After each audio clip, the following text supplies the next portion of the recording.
everybody, and welcome to Cincinnati as the Marlins take to the road a two-city stop in the Midwest. First, it's 3 against the Cincinnati Reds, then off to Wrigley to take on the Cubs. But first, the opener here at Great American Ballpark, where it is Star Wars night. The whole May the 4th, May the Force be with you thing. So there's going to be plenty of that throughout the broadcast here tonight. With that, we say hi again, everybody, and welcome inside the broadcast booth. Paul Severino, Todd Hollinsworth. So this team, the Marlins, has been playing some really good baseball as of late. They've won 3 consecutive series. They look to keep it going, and where does it always begin, Todd? With the starting pitch. Well, of course it does, right? You get great starting pitching, you start to play deeper into ball games, and you have a chance to win those ball games, and we certainly have seen that from the Marlins staff over the last 3 series in particular. And you see the numbers. They match up. They're doing a great job keeping the Marlins in ball games. Listen, the Marlins, they've been a little slow offensively this year on the whole. A little bit better of late. But again, you want to play competitive baseball, you've got to have a rotation that's going out, giving you a chance to win every day. And oh, by the way, they're setting up the bullpen perfectly. Absolutely, a strength of this team for sure. So tonight's starting pitcher is Wei-Yin Chen. Again, it's his second of the 2018 season. Were you surprised with how sharp he looked his first time? I was a little bit. I think we probably all were. Efficient and sharp. 5 1/3 innings, kept the pitches down to 68. I know that there's no limitations there. I'm not sure how much farther that will go. Maybe 75, maybe 80, we'll see. But again, a brilliant job his first time out. We'll see where it goes tonight. He's got a tough challenge. The Cincinnati Reds ball club has been hitting the ball pretty well over the last 10 ball games, but they have struggled with lefties. Yeah, and over the last 10 years or so, Joey Votto has been hitting the baseball quite a bit. I mean, you look up and down, the stars in this game right now. Sure, there's Trout, and there's Harper, and there's Arenado, but there's Joey Votto, and he has meant a lot to this franchise in his time here. Well, he really does. Very few players get to live through transition, and Joey Votto is one of them. As the Cincinnati Reds have been an organization that have been in some transition over the last 10 years. They've been young, they've been a little bit older, and Joey Votto has been a mainstay. Why? Because he's got a career .965 OPS, a .312 batting average. He walks. He's got one of the best eyes in the game of baseball. He hits for power, and he really does nothing wrong offensively when he's hot. Thankfully, yeah, he's the reigning National League Player of the Week from last week. He's cooled off a little bit, so hopefully the Marlins can keep it that way. All right, we shall see where it goes from here when we come back to Cincinnati. He is absolutely streaking. JT Realmuto is on a nice little run. Pregame has more on the other side of the break.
Welcome back to Cincinnati. Excited to get going for a 3-game set against the Reds. But first, downstairs to Pregame.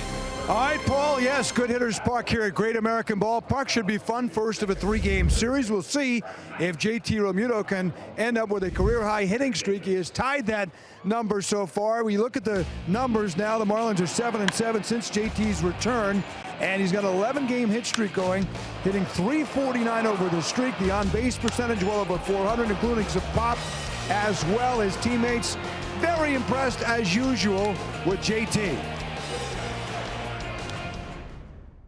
Yeah, JT rakes. You know, there's really no way of getting around it. Just sort of solidifies the lineup, and just just helps. Whether he's batting in front of me or behind. I like when he's in front of me because he's always on base. It seems like every time, so I got somebody to drive in. But even when he's behind me, there's somebody that is got support for me. He just brings stability to the lineup. Just the fact that he can run, he can just hit for power, and he always get that, good at bats. So just kind of contagious. The other guys around him. And JT is batted first, second, third, and fifth. He'll be batting second in the lineup here. And as Justin Bohr told me today, boy, he loves getting JT in front of him because it gives everybody an opportunity to drive in some runs. He's been outstanding, and not to mention his amazing defense as well. All right, we're getting going here from Great American Ballpark. Mr. Red is ready, and the Marlins are too, for the first of a 3-game series. Miami and Cincinnati. It's coming up next on Fox Sports Florida.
Brought to you by WB Mason. Who but WB Mason, the official office supply company of the Miami Marlins. By Chevrolet, see your South Florida dealer today. And by the Lincoln Spring Sales Event. Drive into spring in a new Lincoln. Had a little bit of rain earlier this afternoon. Marlins were out on the field. Thought about taking batting practice. Cage got rolled away. Tarp came out on the field, but it looks as though we are going to start this one on time to begin a 3-game set against the Cincinnati Reds. Derek Dietrich is set to lead things off for the Marlins. Again, winners of 3 consecutive series on a nice little roll right now. They have won 6 of 8 overall, and really just a situation where they would like to keep things going. There will be ups and downs throughout the season. We know that, but currently riding it up. Well, they got a lot of things working in their favor tonight as you see the batting order for the Marlins tonight. They're 12-6 against the Reds over the last 2 seasons. They, as you mentioned, have played very, very well over their last 3 series. But the Cincinnati Reds, they've struggled at home. They've only got 3 home wins. They do. They also have a new manager. Well, that happens when you only have 3 home wins. Right, since opening day. We'll certainly get into that as Sal Romano deals a 1-0 to Dietrich, who lines that one foul down the left field line. And I believe Dietrich broke his bat. So there he is behind the old lottery sign. Jim Riggleman, he's there. Trust us. He took over for Brian Price, who was fired after a 3-15 start. So couple of changes along the way. Pitching coach, new pitching coach. Obviously, Riggleman was the bench coach, so certainly some changes after what was a rough start to the season for the Cincinnati Reds. Yeah, that's right. Jim Riggleman comes on board. Danny Darwin's the new pitching coach. Pat Kelly, the new bench coach.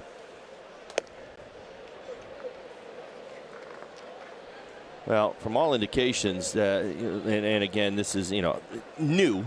Most of the people here believe that there's a freshness to the team, the ball club. They've been hitting better. They've been doing a few things better. Hasn't necessarily translated into wins. Marlins are now the second team on this homestand for the Reds. The Brewers were just here earlier this week and swept them, but they were close games.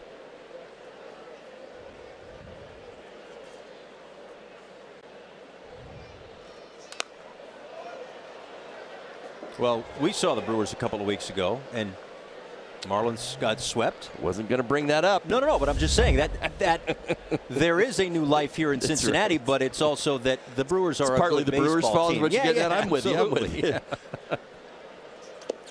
Swing and a miss, strike 3. There's the first out of the night. So what else can you tell us about Sal Romano? Well, he's making his 7th start, comes in with a 4.65 ERA. And he's been okay for the Reds so far. There's been some good, some bad. That's part of the Auto Nation scouting report. He's faced the Marlins a couple of times last year. And in fact, both those starts came in the span of 5 days. They saw a really good start, and they saw a not so good start. And part of his problem sometimes can be his pitch count gets elevated quick because he doesn't always put away hitters. Bring the heat. He's got a good arm, big fastball. Last start, he threw 80 of 89 pitches. Get this, Marlins fans, were fastballs, and it seems to me tonight already Romano's quite deliberately using that slider and that changeup in his sequencing here in the first inning. One of the keys will be to get him up in the strike zone. He'll want to JT Realmuto, chop to the left side. That is Eugenio Suarez across the diamond, and there are 2 away.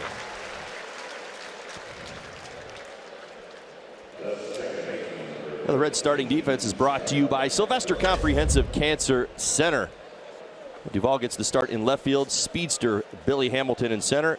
Schebler in right. Suarez, Peraza, Blandino, Votto, and Barnhart. Gold Glove winner behind the plate for Romano. A strikeout and a ground out, and that'll bring up Starlin Castro. Castro back in the starting lineup after a couple of days off. Of course, the travel day yesterday, but also Wednesday was announced as a pinch hitter. Never even stepped to the plate as Gabe Kapler made a pitching change. So Castro, a very hard day's work on Wednesday. He gets a couple of days off. Starlin's been out there just about every day. That one misses low and away. 2 balls and no strikes, and he has been performing as well on the homestand. 6 for 17, couple of doubles, couple of RBIs, 35 hits. And that is tied for 7th in the National League behind Nick Markakis, who has 40. Well, we're still sitting on, number 1 this year for Starlin Castro. You're hoping to get to 100. I thought, maybe Cincinnati's the best place for him. He hit his very first big league home run in this building. Wouldn't that be full circle? Well, it was funny because we went back and looked at it. I remembered it. Obviously, this is when he was a young man with the Cubs, early 20s. As he takes ball 495-mile-an-hour fastball at the bottom of the zone. And it's oddly enough, almost to the day. It was May 7th. I believe it was 2010. But May 7th obviously falls on Monday, so that's not going to happen. But, why not do it this weekend anyway? Good memories here. No question about that. There are a number of Miami Marlins that have some good numbers as of late here at Great American Ballpark, one of which is Justin Bour, who has a 4-game hitting streak at this yard and a 5-game hitting streak overall against the Reds. He takes upstairs for strike 1. 2 for 8 on the homestand, had another home run. And that home run was a pinch hit home run. His second on the season.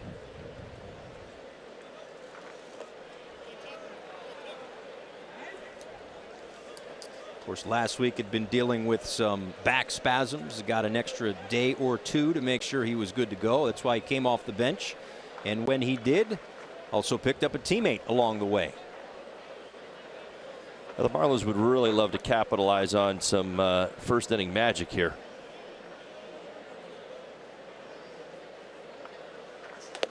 Romano, and I know I mentioned this a couple of days ago, and it seems like it backfired. You know how my mind works. You know, Nola struggled in the first inning. Marlins got a couple guys on, weren't able to capitalize. He got rolling. Next thing you know, we're talking about consecutive outs. Romano very much the same way. 9 ERA in the first inning. 2-1 to Bohr.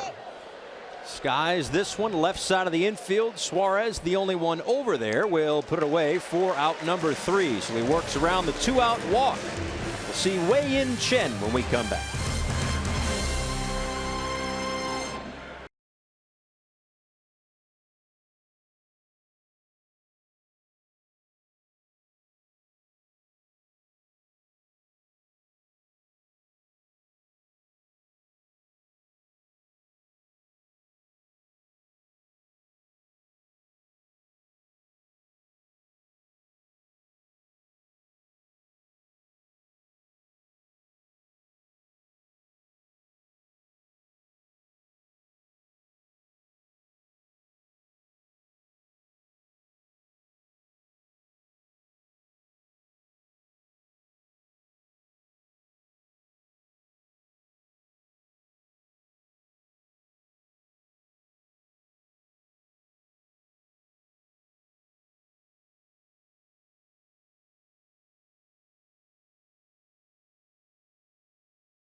Marlins leave a runner on base in the top of the inning, so now it is the Reds coming to the plate here in the bottom of the first against Wei-Yin Chen. Jose Peraza will lead things off. Alex Blandino hits second at second, still waiting to get Scooter Gennett back. He's been dealing with a little bit of a nagging shoulder injury. Sore shoulder. MRI was clean, though. He went through some of the pregame work today, so the Reds expect him back, and he hopes to be back within the next few days, so perhaps we'll see Scooter Gennett at some point in this series. But first, it's Jose Peraza, the shortstop this year for the Reds, and he takes low from Wei-Yin Chen.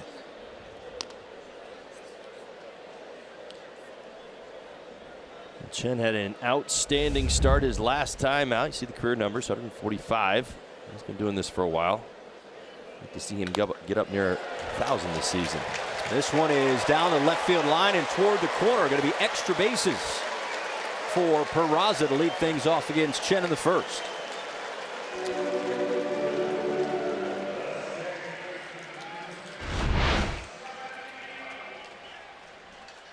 Now Chen leaves the fastball in the middle of the plate. We talked about where he lived his last time. A lot of his action to the outside corner, particularly against the righties. That fastball leaks right out over the plate. Peraza rips it into left field for a stand-up double. Peraza continues to hit. He's now reached in 10 of 11. Again, they're everyday shortstop now that Zach Cozart is with the Angels. Well, he's done a nice job, and they're making Cozart a forgotten man pretty easily. This is Alex Blandino. Takes a ball inside. So far on this homestand for the Reds, he's played a couple of games at second base, again in the absence of Scooter Gennett. 2 for 7 with a home run.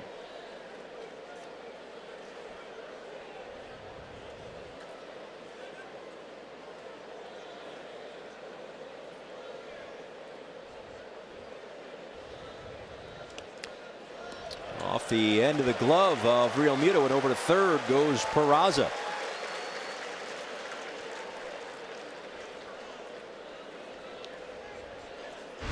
Let's take another look.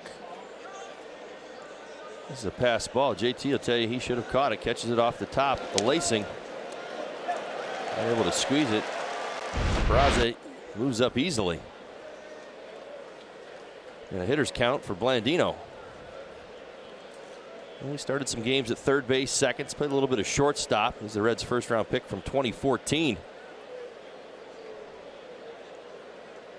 Marlins play the infield back early in the ball game as Blandino takes a called strike. 2-1. And last year, career highs in on-base percentage at .382. Career highs in doubles, homers, walks at 2 levels of the minor leagues last year for Blandino. But more of an everyday-ish, everyday utility type role here in Cincinnati.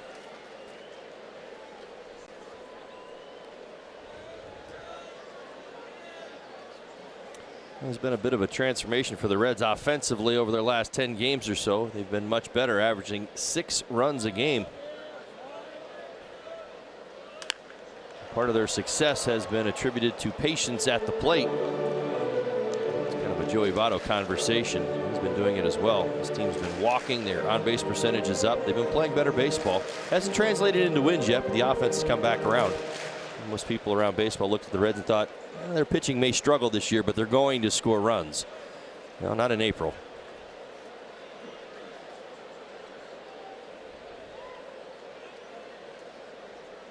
Payoff pitch to Blandino. Fights off another. And part of that may all go back to the change with Brian Price out and Jim Riggleman in. Riggleman, of course, has certainly been around as a manager in his career. He's managed in San Diego, with the Cubs, with the Mariners, with the Nationals, and now getting a chance as the interim manager here in Cincinnati. Well, there's a new accountability here in Cincinnati. You struggle, you may find yourself on the bench.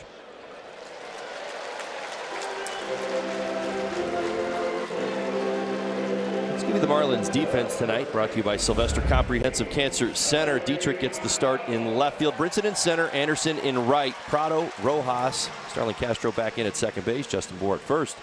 JT Realmuto behind the plate. Way in Chen. And Chen in some early trouble here after the double to Peraza. Pass ball got him third. Blandino on at first with a walk, and now arguably one of the best hitters in the National League, if not all of baseball, Joey Votto, who gets way down into his legs and swings at the first pitch and fouls it into the camera well. 0-1. That's a big man with a small man's approach at home plate. I think it's his version, maybe a little Pete Rose. Every time I see him do it, I think of Pete. I watched Pete as a kid growing up in Philly, and obviously here in Cincinnati. Pete Rose squatted way down, choked up on that bat. Of course, Joey's got a lot more pop than Pete ever did have. A pretty good look at it. I'll say this, one thing that stands out, and Votto's had a weird April. As I mentioned in the open, he's the reigning National League Player of the Week. And then he's followed that up with, 2 for 15 over his last 5 games. He's struggling against lefties right now. Only 5 for 32 here in the early part of this season. He's entertaining to watch in the box, not even so much for what he does with the bat, but sometimes what he does in between pitches. You like his idiosyncrasies? He's got a few, like right there. He's just kind of bouncing. There's other times when I don't know if it's when he's locked in or what the science is behind it, where he won't move. He'll take a pitch and not budge. Yeah. For me, it's Joey Votto's working his mind tricks, telling the pitcher what to throw. Like right there, as he gets into the box, he kind of steps behind on the point of home plate before putting his second foot in the box. It all means something to him. That's the way hitters operate. He's a little bit extreme, but when you look at somebody who's got a career .965 OPS, do you dare question the process? No, not at all. Whatever is working.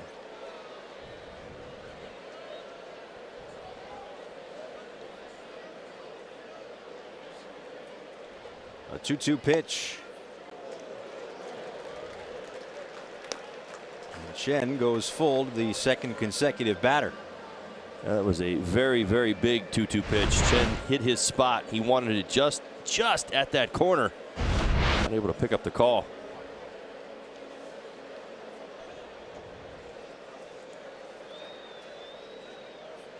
Runner bluffs at first, stays put, and Votto is called out on strikes, or on the swing.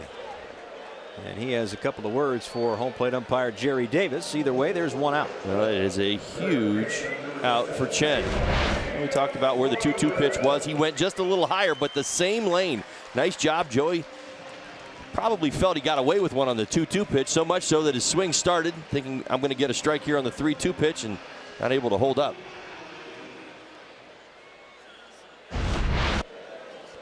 So his struggles with the lefties continue.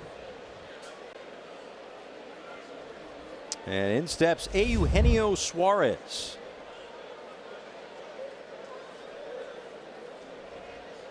Comes in batting .315 and takes a look at a ball low and in. Now, this may be the one hitter in this lineup you need to pay the most attention to. He has been hot. 10 RBIs over his last 7 games. He's hitting 4th in the lineup, .333 since returning from the disabled list.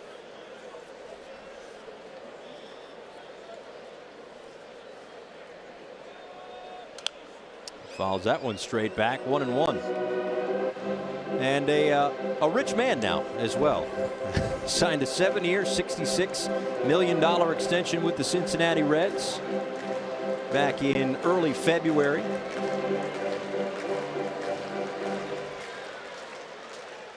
He's making $2.25 million this year. That'll jump up to $7 million next year. It escalates throughout the contract, but obviously someone that, as this Reds team has gone through some sort of a transition the last few years, they have identified as someone that they would like, obviously, to be part of the solution here in Cincinnati.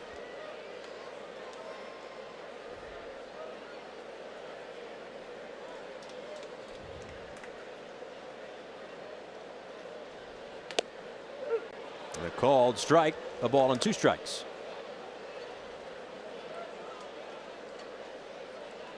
Chen, 68 pitches, 43 strikes in his season debut against the Colorado Rockies. 5 1/3, 4 hits. He gave up an earned run.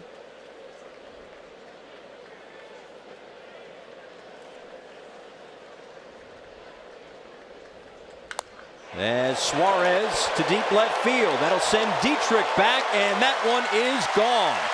Into the second deck, a 3-run home run for Suarez.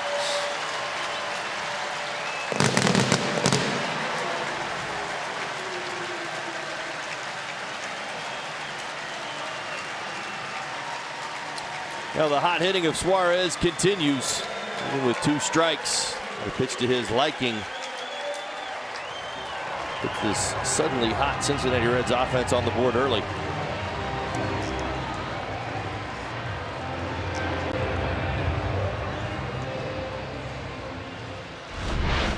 Let's take another look. Breaking ball to the bottom of the zone, but down the middle of the plate, 83 miles an hour, the slider. Suarez into the upper deck. And a strike to Adam Duvall. Now one more look. I think the Cincinnati Reds certainly knew what they were getting when they inked him to that extension. Watched his numbers increase. Steadily increased every year since he arrived at the major league level in 2014 with the Tigers. He's gotten better every year. A few more homers, a few more RBIs, better at bats, better approach, a few more walks, and now he finds himself in the middle of the Reds lineup. 13 RBIs in his last now 8 games. And now Duvall out to right field. That sends Brian Anderson back to the wall, and that one is gone. Back-to-back home runs for the Reds. They lead it 4-0.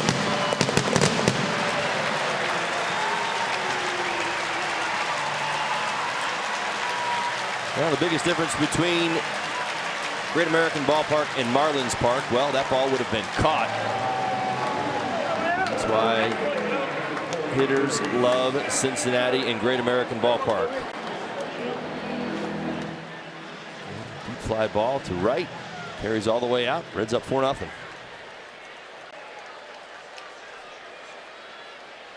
And now it's Scott Schebler.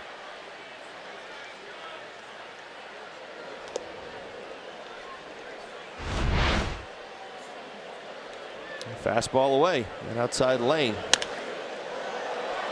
I'm sure it was part of the scouting report for the Cincinnati Reds based on Chen's last start. And both pitches, it wasn't much, but missed spots. Realmuto wanted it low and in. To Suarez, it was low and over the middle of the plate. He wanted it a little bit further outside to Duvall, as this one is popped up left side. Martin Prado will give way to Miguel Rojas, and there are 2 away. Yeah, Paul, what you're really talking about is what a lot of starters go through in the first inning. They try to find their location. A lot of times they'll tell you, I get away with a few mistakes in the first inning, settle down and do my thing, right? You hear that narrative an awful lot. Well, sometimes you get burned in that first inning, and so far Chen has made some mistakes. You can go back to the Suarez breaking ball. That comes with 2 strikes down the middle of the plate, 83 miles an hour. It's going to do some damage.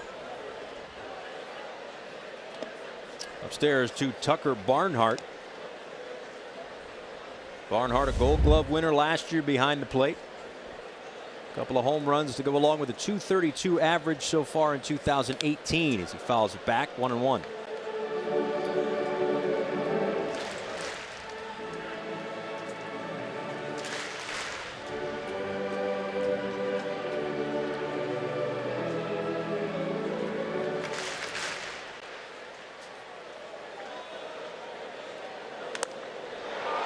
Barnhart out to left.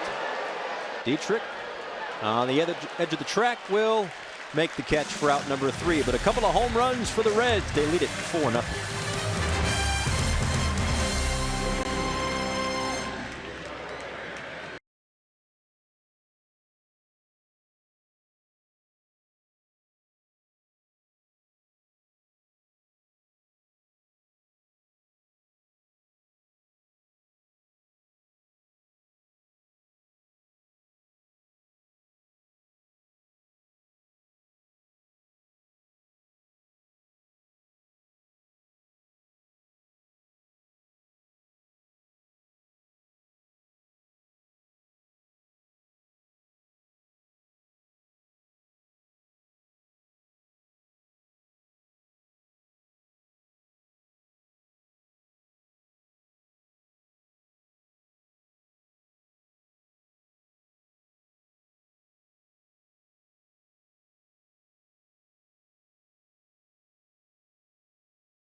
After a couple of home runs, a 3-run home run for Eugenio Suarez, and then Adam Duvall followed up with a solo shot. The Reds go back-to-back in the first against Wei-Yin Chen.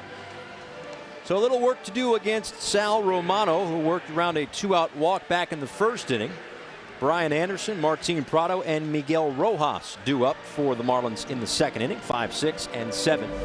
Now, of course, you mentioned it on the home run that Anderson made an attempt to grab down the right field line. If this is Marlins Park, that's probably a catch. Absolutely. Take me inside the mindset of an offensive player when you play your home games at a place like Marlins Park where it's bigger, a pitcher's park, if you will, and then you come here for a 3-game series, known as a launching pad to some, to stay inside of your approach, or how does that work? Just let it happen. You cannot force it. Yeah, you know, maybe you take your batting practice. Maybe you think a little higher in the zone. I mean, that's one thing I would think of at times when I would come to, and I got to play here for a short period of time towards the end of my career as a Red. But the idea is this: when you play in conditions like this where you know the ball's jumping, sometimes you can look in different spots, maybe get the ball up. For me, that's what I like to do because that's what I was good at hitting. So you try to pick on some balls up in the zone, knowing that if you barrel up, there's a good chance you're going to either hit it off the wall or hit it out. I told you I only had to hit a handful of home runs to left field in my career. Most of them were to center field to the pole. Well, I think like 2 or 3 of them are here. You know what I mean? So you can think that way. To me, it was less about, maybe this is the best way to explain it. I like the ball in, generally speaking, middle of the plate in. Most of the time I would handle low and I liked up. But here I would expand that a little bit to up and away because I could level off and still drive it to left field very comfortably.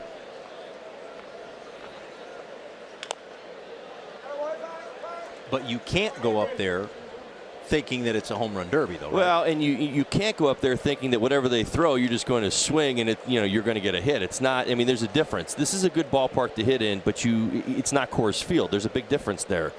Where Coors is incredibly spacious and the ball flies, this is I don't want to necessarily say it's a smaller ballpark, but you've got to hit it to the right spots. And stay within your approach. That's right. what Don Mattingly talked about today. And do what you do. Yeah, right. You don't change your game plan. You're not you don't go the other way 90% of the time and all of a sudden say I'm going to be a pull hitter because the ball's flying. For 3 days of the season. Right. It's not that simple. The 3-2 pitch to Brian Anderson, who stays up the middle and lines a base hit into center field. So a leadoff knock for Brian Anderson. Well, they've got Star Wars Night here in Cincinnati tonight. Star Wars Night returning to Marlins Park on Saturday, May 12th. When the Marlins take on the Braves, purchase a ticket package and receive an exclusive Star Wars Millennium Falcon hat. Fans who arrive early can also get a limited edition Star Wars Night poster while supplies last. Plus, stick around after the game for a special fireworks show. Visit marlins.com/Star Wars today.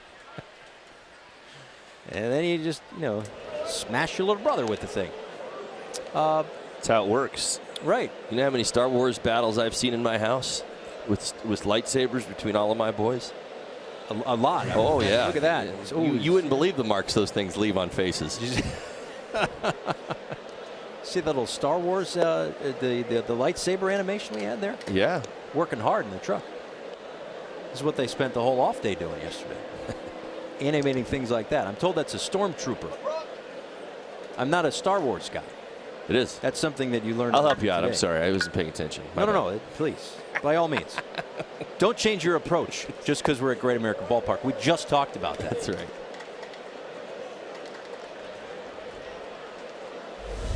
3 balls and no strikes to Martin Prado.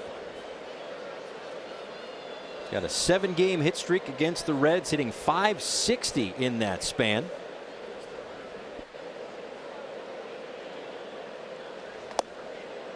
And he will take the 4-pitch walk. So just like that, the Marlins in business, a hit and a walk to lead off the second. I like the ability to respond, a couple of quality at bats, not trying to do too much. All right, the Reds come out first inning, 3 extra base hits, 4 runs. You feel like, boy, oh boy, we got to get the offense right in gear. Darwin's on his way out to the mound. Talk to Romano. Romano's issue last start was the fact that he was not incredibly efficient. He told you about how many fastballs he threw in that last start, but at the same time, hitters were fouling off pitches. They were extending at bats and making him work really hard. He ends up with a really short start. There you go. 4 2/3 innings, 6 hits, 3 runs. He had a start like that against the Marlins last year. Marlins are very good at doing this. In fact, that start last year, his second one, he walked 6 Marlins. See today, they can put some pressure on him and get into the belly of that bullpen. The game plan, I think, for both teams in this series is eerily similar in that both want to get to the belly of the bullpen because both bullpens have struggled for the most part. Now, the back ends are really strong, right? But the bellies of both bullpens are not so much. So a spot here for Miguel Rojas. Prado on at first after the walk, and Anderson at second. He had the leadoff single.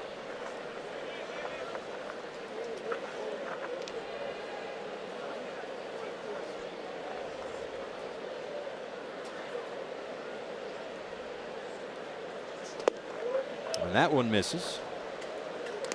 5 consecutive balls out of the zone for Sal Romano. Rojas was 4 for 21 with a double, a home run, a couple of RBIs on the homestand against the Rockies and the Phillies.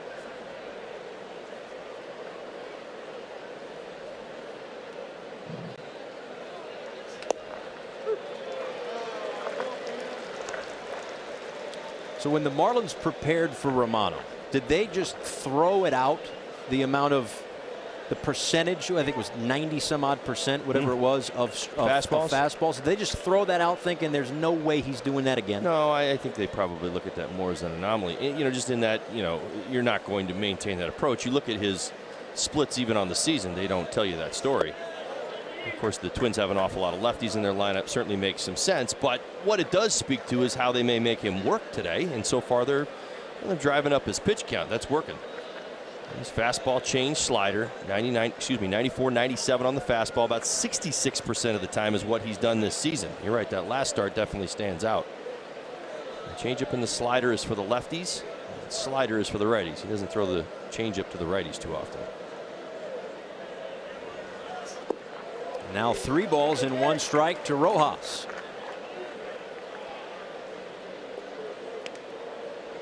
Biggie Rose certainly has got some pop this season. It's a big spot. Again, to that great question you asked just a second ago, you certainly don't want to get outside of yourself. Just play to the situation and let the offense start to get itself in gear.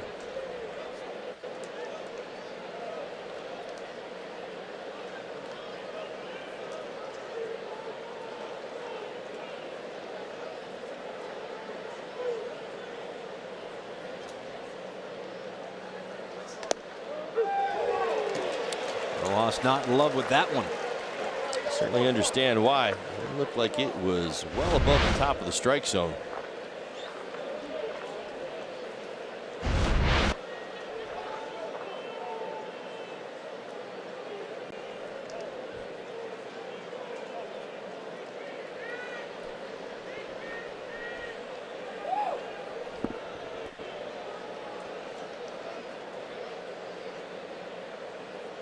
The payoff pitch to Rojas is slashed foul.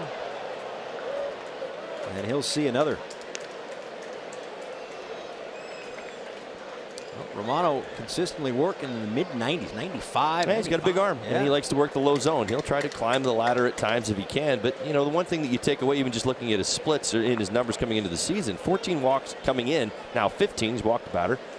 He's also got a strikeout, so now 18. But, you know, when you pitch 32 innings, those aren't powerful numbers. You're not sitting there, you know, high levels of intimidation. That is more along the lines, inability to put hitters away.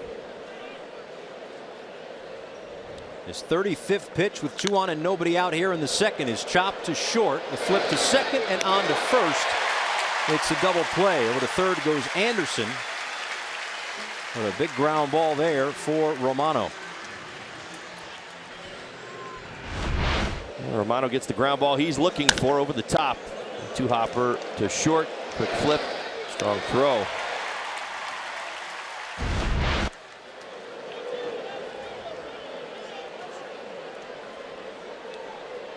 Well, these are situations where the Marlins have certainly had their struggles in the first month and a few days. Runners in scoring position and 2 outs. As that one is in the dirt to Lewis Brinson. Come in with a .208 batting average in situations like this.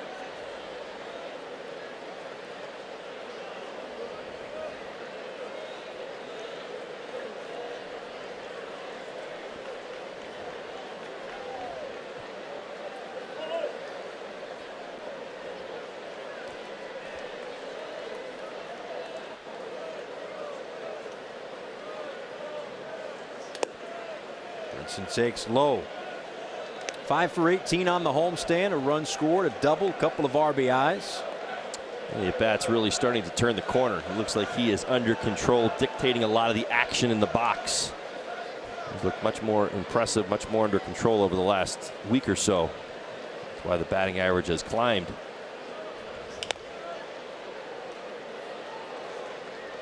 Well, that was the thing. And the last time we were on the road, it was New York, and it was Milwaukee, and it was LA. New York, he sat out, he tried to adjust things. Milwaukee, it was kind of feast or famine for him. He had the 3 home runs, the multi-home run game, but there were a lot of strikeouts mixed in.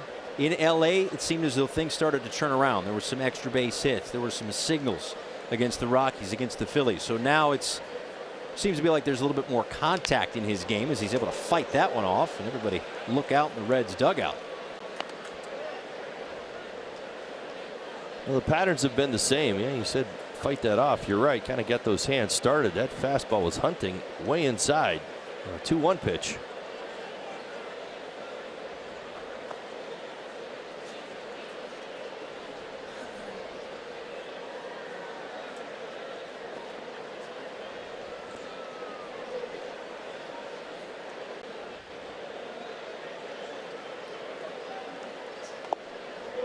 Three balls and 2 strikes. That's a real good take by Brinson. That was a tough slider to lay off. You say, why? It's right down the middle of the plate, and it's low. As a hitter, you see that ball right out of his hand to the location, and then it bottoms out. Real nice job by Brinson.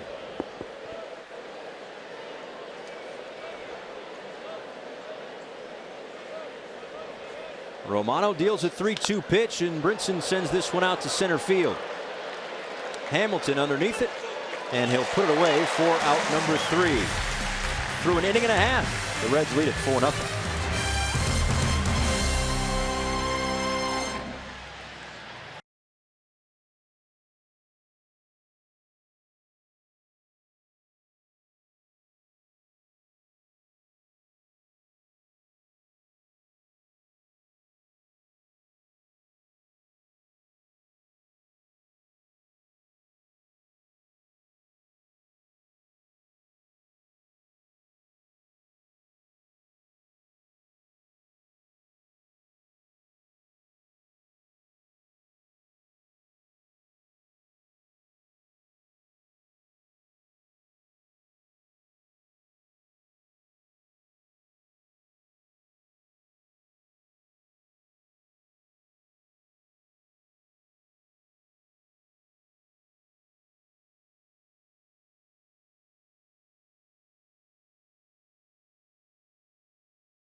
Presented by T-Mobile. Download the app and take Fox Sports Florida and Marlins baseball wherever you go. It's a 4-0 lead for the Reds as we go to the bottom of the second inning.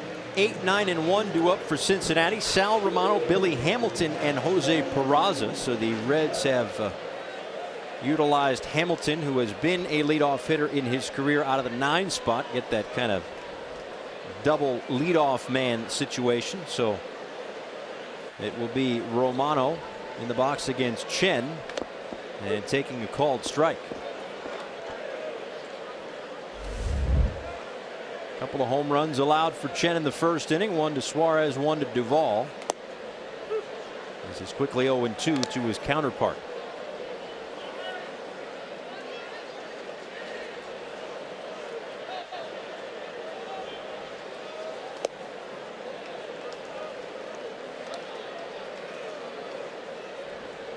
So for Chen, again, second start off the disabled list. His first one came against the Colorado Rockies,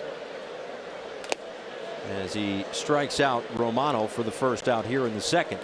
And it was a situation where I don't want to say people were surprised that he was good, because you don't get a 5-year $80 million deal without knowing that you're good, but it was just how sharp he was in that start. He even said afterwards it had been a while, and he tried not to think about that too much. And you know, that's the thing. I mean, it wasn't very long after that. That was what, Sunday, and then or Saturday, and then 2 nights later was Dan Straley making his first start of the season. So, you know, we're 30 some odd games into the year as Hamilton lines one foul down the line. You know, the team's 30 games into the season, but these guys are kind of going through the motions for the first time, and there's, I guess, something of a opening day jitter type thing to it. So, you know, didn't want to think about how long it had been. But the Marlins certainly happy to have him back. But now this one, he's going to have to dig himself out of a hole and keep the Reds where they are. Yeah, it's a good point. He's done a nice job here in the second inning attacking the strike zone. He's going to have to change lanes. That's one thing he didn't have to do in his first start against the Rockies. He really just lived on the outside part of the plate. He forced the, now again, what he was doing a nice job of was using his fastball outside, a little two-seam action to the outside corner, and then running a little cutter in on some of the right-handers. The Rockies never really got in gear, but at the same time, he took full advantage of that. This Reds team has been playing much better baseball. As I mentioned, not so much in the win column, but offensively. They're scoring 6.3 runs a game over their last 10 games. They're hitting .283 as a team, 51 walks, on-base percentage up near .370, and your OPS at .820. That's as a team over their last 10 games.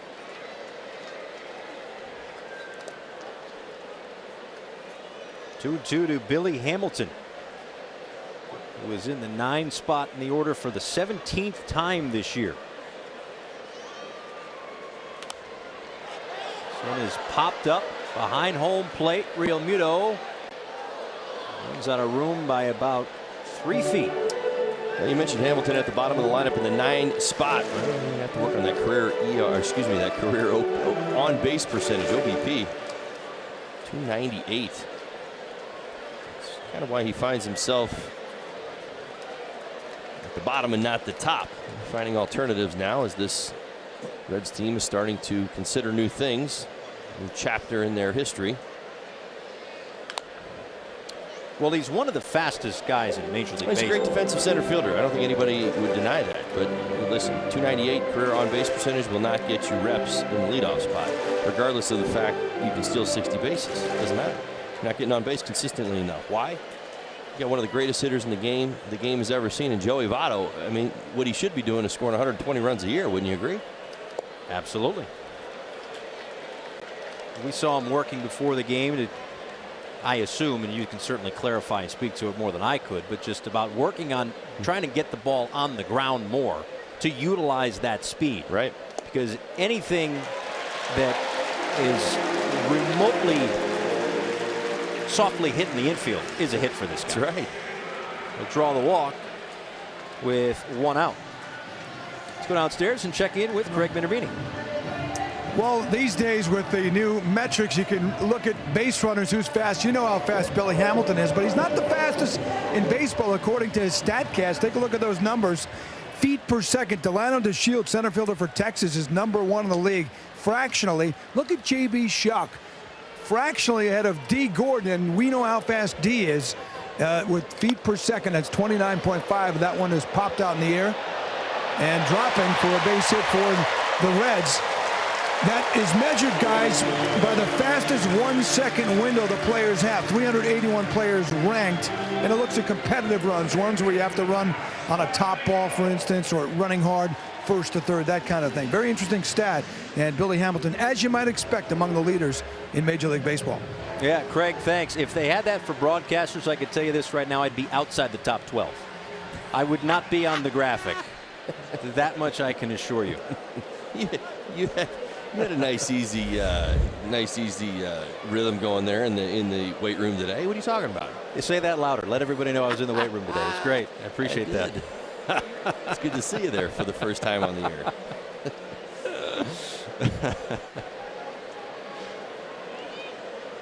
2 on after the little looping single into center field for Peraza, his second hit of the night. Now it's Alex Blandino. He takes low. He walked and came around to score on the Suarez home run back in the first. Well, we ranted and raved about the command for Chen in his first start against the Rockies. He had 2 walks in that start. He's got 2 walks tonight. already.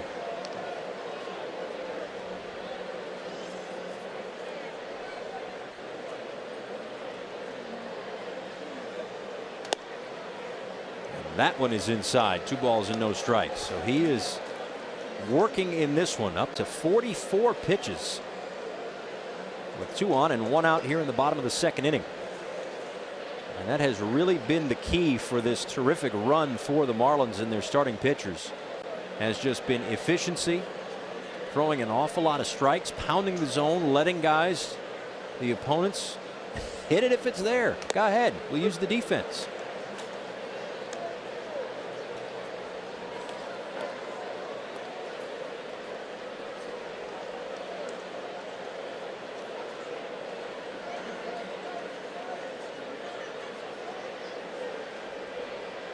A spot in this Reds order where Chen has to be extremely careful with Votto behind him, Suarez, who's already homered, and then Duvall, who went deep back in the 1st. Hit on the ground, Prado to 2nd for 1, on to 1st, a double play. A huge inning-ending double play there to leave Joey Votto in the on-deck circle, but everybody's a little slow to walk off the field. If the Reds may take another look at this, we'll see it here. Obviously out at 2nd and 1st, and fighters to your corners. That's going to do it for this 2nd inning of work. After the 5-4-3 double play, Chen works out of trouble in the 2nd. Still down 4-0.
Telecast is presented by Authority of the Miami Marlins and may not be reproduced or retransmitted in any form, and the accounts and descriptions of this game may not be disseminated without the express written consent of the Miami Marlins. Wei-Yin Chen takes a called strike 1. It's Chen, and then the top of the order, Derek Dietrich and JT Realmuto against Sal Romano here in the top of the 3rd inning. Off the edge, a ball and a strike.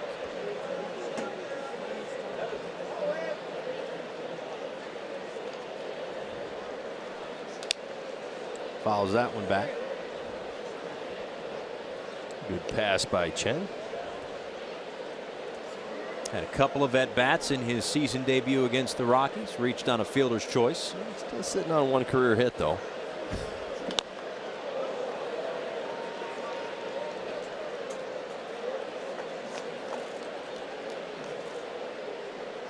Is that sitting on, though? Like, Starlin Castro is sitting on 99 home runs. Yeah. He has 1 career hit. Well, when you have 1 in about 60 at-bats, it's a big moment. That's right. That's right. Not here for his offense, is what you're saying. Not really. Not particularly. Gotcha. work in progress.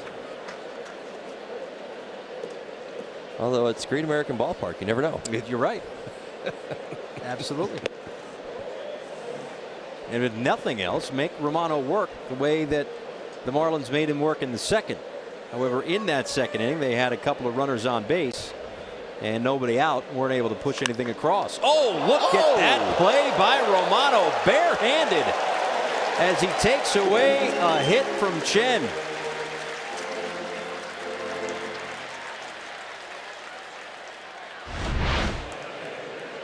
Take another look. My goodness, one hopper. Oh yeah, I got nothing to worry about here. He's 6'5", 270 pounds, right? He's got some muscle on that hand, right? He didn't feel that. I'll tell you what, Chen's upset, the Reds are upset, but he still got the out. I remember how these conversations used to go. Nobody with the Reds, and the training staff's on the way out. Here comes manager Jim Riggleman to let him have it. Don't do that again. Instincts always take over. You hear it all the time. Yeah. Give him a couple of warm-up tosses here just to be sure that he's okay. It's one hopper right back at him. He said, Well,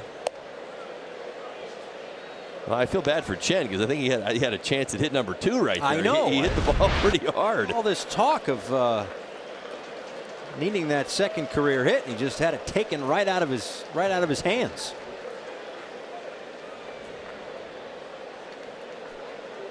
Well, that's the thing. Like, that was, sometimes you see pitchers on those balls hit up the middle. They throw the hand out there, kind of like when the foul ball comes back here anywhere near us. I throw my hand out there. I'm not actually going to catch it. You know, it's a very half-hearted attempt. That right there was to take away a hit. You were doing that for show. Absolutely. That's why I wear eye black every day. Everything's for show. As Dietrich pops that one up to the right side, and there are 2 outs. I'll tell you what, I was so sure.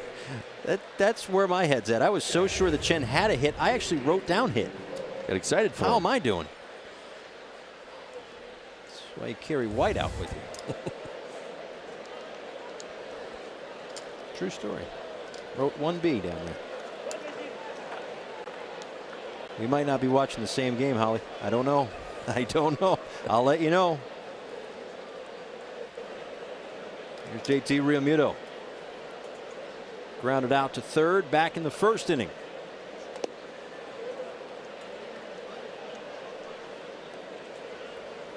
Again, it's an 11-game hit streak for Realmuto, longest active streak in the National League, tied with Wilson Ramos for the longest active hit streak in all of Major League Baseball.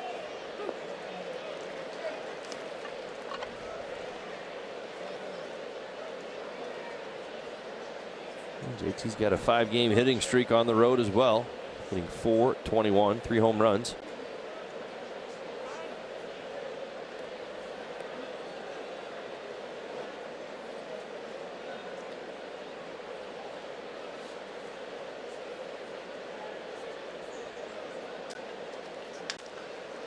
Left side, backhanded it short by Peraza. Long run, dug out there by Votto.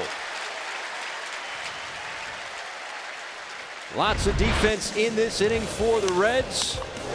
We'll see a big part of their offense when we come back. Joey Votto to lead things off for Cincinnati in the third.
Votto to lead things off for the Reds. And then it's Eugenio Suarez and Adam Duvall. But first, time for our Toyota Inside Look. Again, the reigning National League Player of the Week hit for a .360 average, a .543 on base percentage. And we were talking about this before. These are given out weekly, right? Just the 5th time that he's won a Player of the Week honor. And this is a guy who was usually in some form or fashion in the discussion for the most valuable player. And I thought, as he fouls one off to the left side, he might just be a product of his or a victim of his own consistency.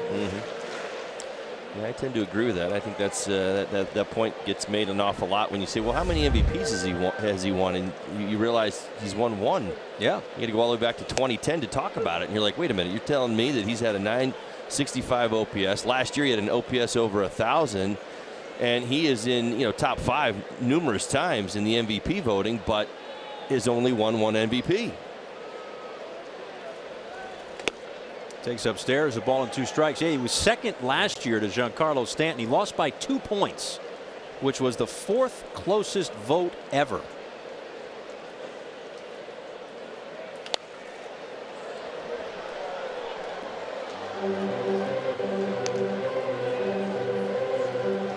Now, Votto is one of the best hitters I have ever laid eyes on. He is gifted. I found that his start to the season very odd, though. Just you look at his numbers, like we showed you his numbers from the Player of the Week honors, right? You realize he's got 6 extra base hits. In that week, he had 5 of his 6 extra base hits. I mean, this is like just bizarre stuff with him in the early going.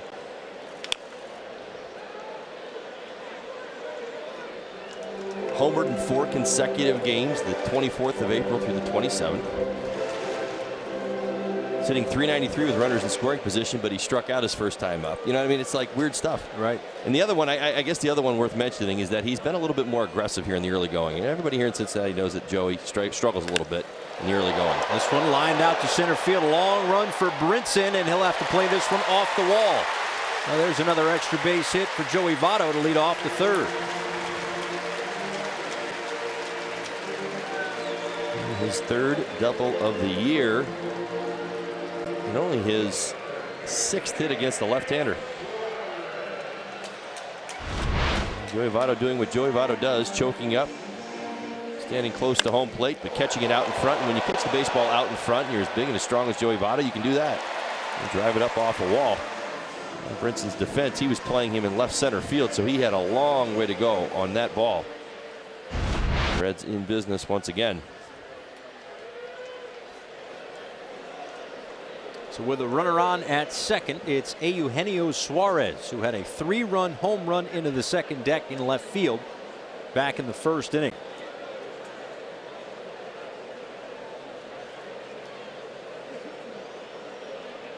And just to kind of finish the point on Votto, during that National League Week honor, Player of the Week honors, he walked 9 times, which is Joey Votto-like. We talk on-base percentage all the time.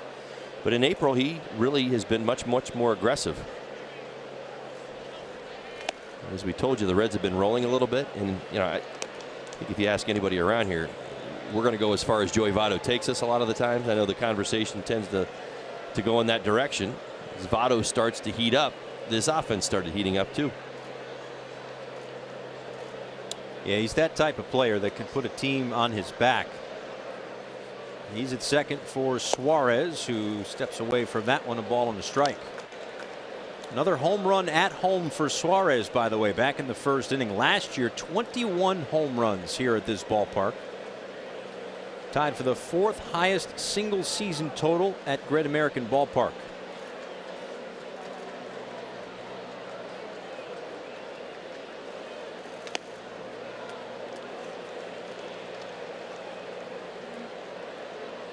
I was just about to say it. There's horses for courses. And we're not apparently that far away from the Kentucky Derby tomorrow. Will you be locked into that for the 2 minutes that it lasts? Probably not. Okay, good. We'll cover it in the Open tomorrow. Great.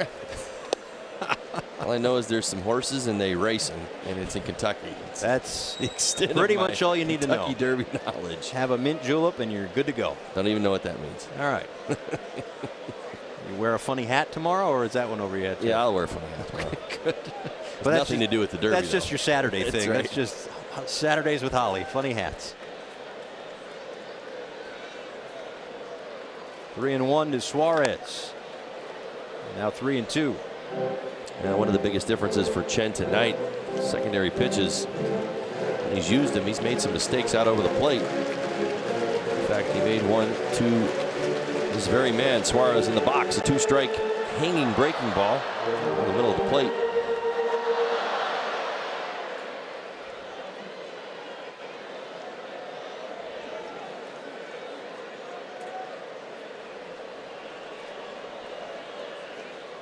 Payoff pitch to Suarez, misses low and away, and that is the third walk tonight for Wei-Yin Chen.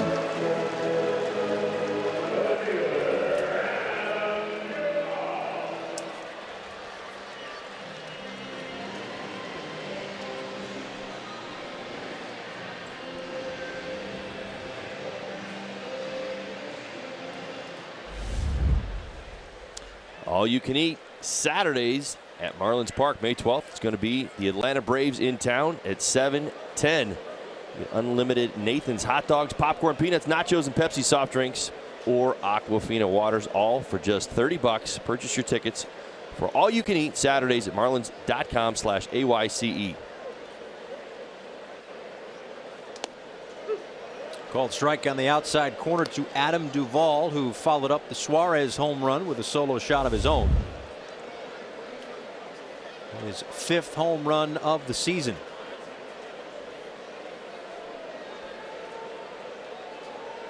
Another opportunity here for the Reds against Wei-Yin Chen.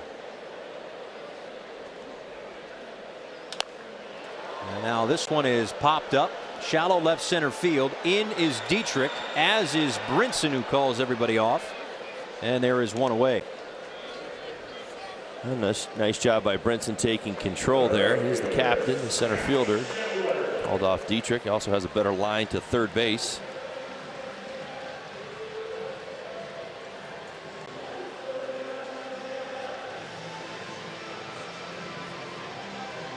So 4 runs came across in the first inning on the 2 home runs. In the second inning, a couple of runners aboard and 1 out. And Chen got Blandino to ground into the inning-ending double play. Now he could use something very similar against Scott Schebler with 2 on and 1 out. You got to be careful with Schebler. He's handled lefties pretty well here in 2018. He's got 6 hits already.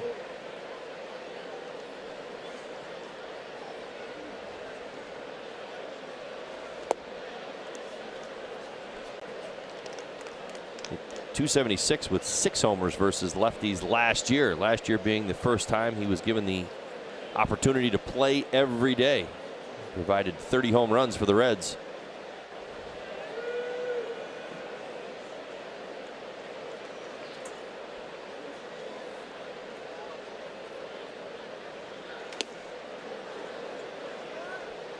Yeah, just the 7th right fielder in Reds history to reach the 30 home run plateau. Jay Bruce did it 3 times. Frank Robinson 3 times. Dave Parker a couple of times. Wally Post, Eval Goodman, and some guy named Ken Griffey Jr. I got to play with Junior here. 06. In fact, I thanked him for all the playing time I got. He didn't play very much. He was dealing with nagging injuries at the time.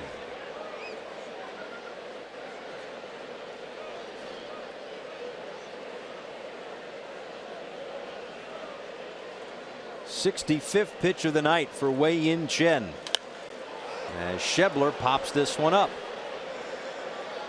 Infield fly rule in effect. 2 away.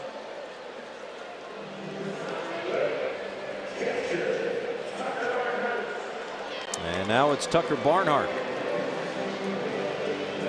Not quite out of the woods yet, but a fly ball to center field and the infield fly, and there are 2 outs.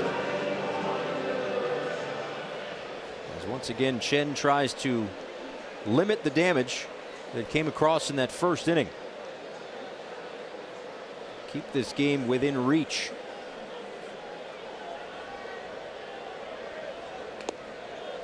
Outside to Barnhart, who flew out to Dietrich to end the first inning.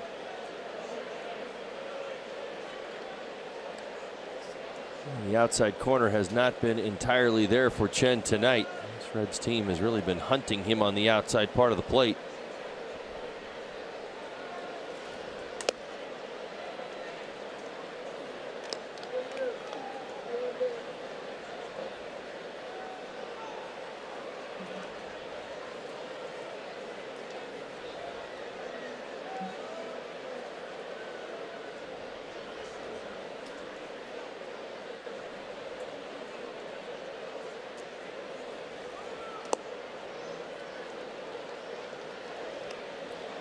Three balls and no strikes to Barnhart.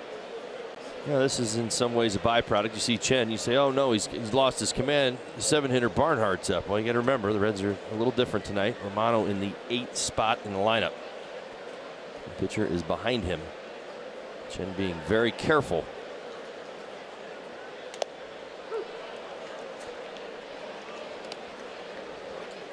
Got the edge, and it's now 3-1.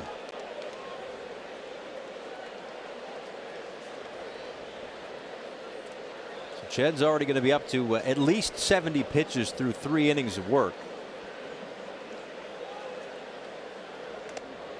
As he walks Barnhart to load him up for Romano. There was a roster move today with Tyler Cloyd back off the paternity list.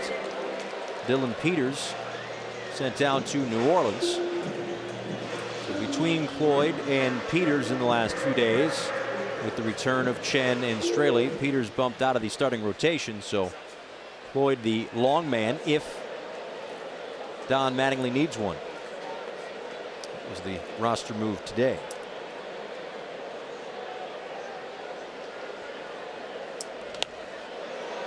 Fouled straight back, 0-1 to Romano, who struck out back in the second inning. One of 2 strikeouts for Wei-Yin Chen tonight to go along with the 4 walks.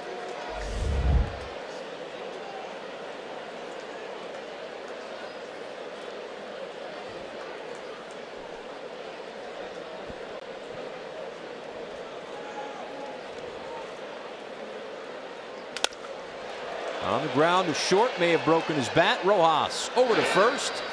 And once again, Chen works himself into and out of trouble. We are through 3. Marlins down 4-0.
that Reds lineup.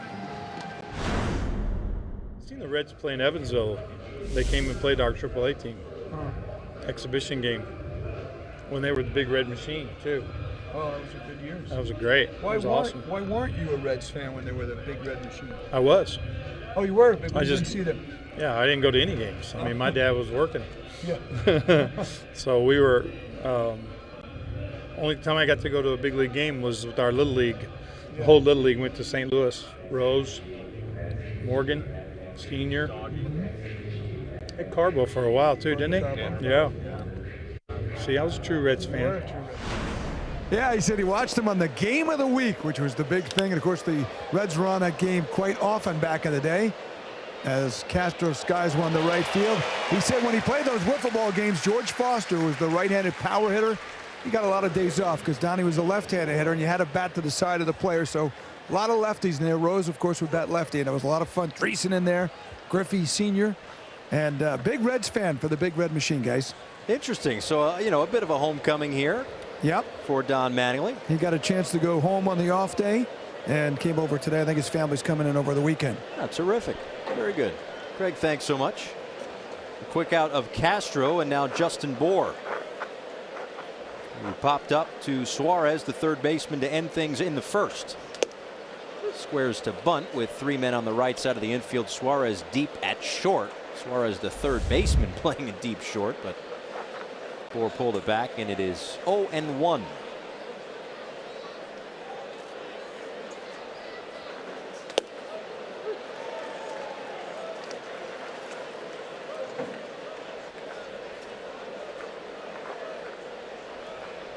Again, a 5-game hit streak for Bohr. He is 10 for his last 21 against the Cincinnati Reds. He takes low and in, the ball and 2 strikes.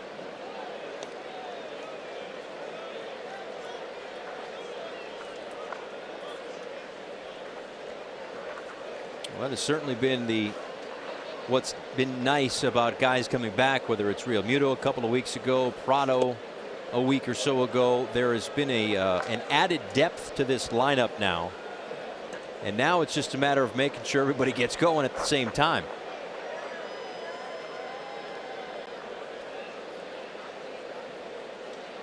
And down 4-0 here in the 4th inning would be a terrific time to get it rolling, as that one misses upstairs. The count now full. That's good at bat for Bohr, working his way back from 0-2. A couple of tough pitches at the top of the zone. Yeah, you and I can talk about stuff like this. When we talk about approach, it was a great question you asked at the beginning of the ball game. One thing that stands out,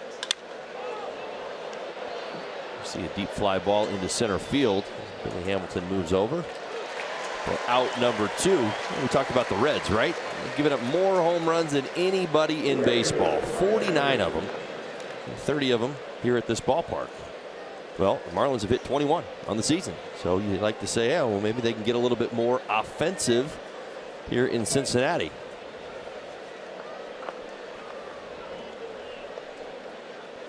Anderson hit one a few nights ago against Tommy Hunter in the series against the Philadelphia Phillies. Had himself a huge night. He certainly did. It was a big home run too, by the way, as far as distance and power, and he hit that a long way to center field. And while it's certainly great to see the offense that he brings to the table every night, it's also been nice the adjustment in right field. You can make a case that his play in right field, 6th inning, I believe it was. Oh, it was fantastic. Sinking line drive was bigger than any contact he made at the plate. Well, it kept things in check, bases loaded. Timed his dive perfectly, caught the ball about a foot off the ground, right where you want to, and able to come back up. Keep the bases loaded. And his ability, his want to play right field has certainly helped to keep his bat in the lineup. I know you guys were talking about it, you and Craig talking about during that series. You can get your at-bats as a right fielder, or you can get your at-bats in New Orleans. Which would you prefer? Well, and sometimes that's the circumstances that young players have to deal with, but the willingness to learn the other positions will benefit him throughout his entire career. And he may evolve and play into play. Let's just say hypothetically he ends up playing third base for the next 10 years. Right. Maybe his position. But at some point, that value, that experience that he's having right now will benefit him, whether it's with the Marlins, anywhere else he plays. He knows what a corner outfield spot feels like. He's got reps out there, and it will, as I said, he'll probably be asked to play it again at some point.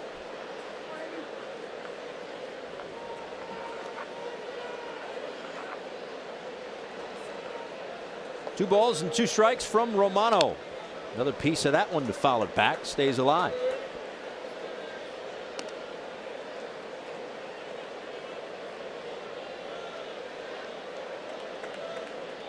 Speaking of right field, a quick update on Garrett Cooper, who got the opening day start in right field. He continues to work his way back and continues to progress with the wrist injury as Anderson is called out on strikes. That's the second strikeout of the night for Romano. He's through 4 scoreless. Marlins down by 4.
Look at this. Camera aboard. This is like a rapid fire souvenir shooter thing. It's a machine gun. There it is. Yeah. T-shirts or it's intimidating. I'm not going to lie. It's intimidating. Yeah, I know. It's a little nervous for the fans. It's got smoke, but a horn. Clearly, it's got a horn. If I were to take a job here, that's what I'd sign up for. Well, if this doesn't work out and you need an internship somewhere, come back to Cincinnati. If I could only have the switch. That would be really fun. The thing is impressive. I mean, it gets off, I don't know, 10, 15, I think, balls. Is that what it is? A soft ball that comes out of there, yeah? Yeah, soft little rubber baseballs. That's pretty sweet.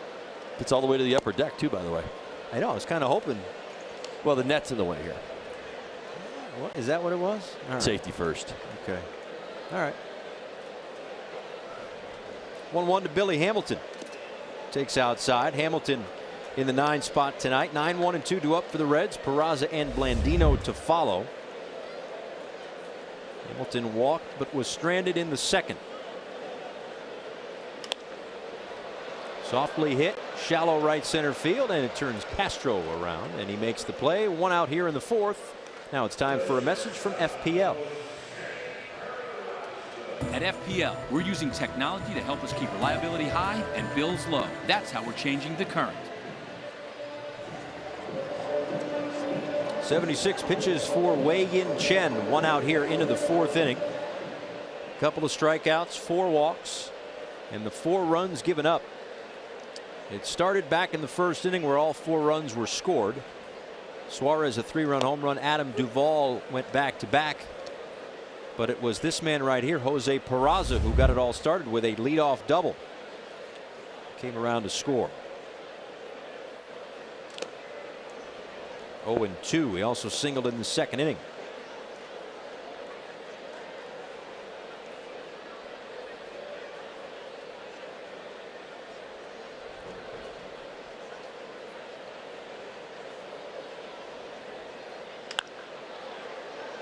Right field for Anderson.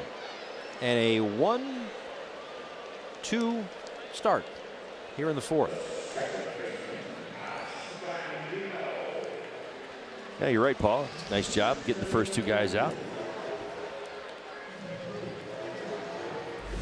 That's what he'd like to do. Last couple of innings, he's gotten guys on base to begin the innings. You always like to get the first 2 guys. It's 2/3 of the way to a 1-2-3 inning. That's the key.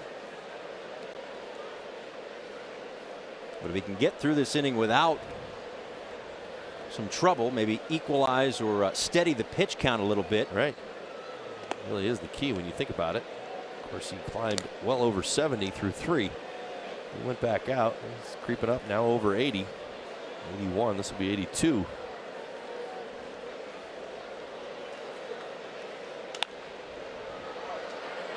Popped up. And Castro. Oh, it's a 1-2-3 inning for Wei-Yin Chen here in the 4th.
Clinic, stiff joints, aches and pains. Trust Cleveland Clinic, Florida, the #1 orthopedic care in Florida. And by La Lechonera, the original mojo since 1970. Beautiful sky here in Cincinnati. Opener of a 3-game set between the Marlins and the Reds. Rain in the area really came down for a 15-20 minute stretch. Canceled batting practice for the Marlins. But cleared up, started on time, and here we go to the top of the 5th. Martin Prado takes a called strike. Prado, Rojas, and Brinson do up against Sal Romano, with the Marlins down 4-0 here in the 5th.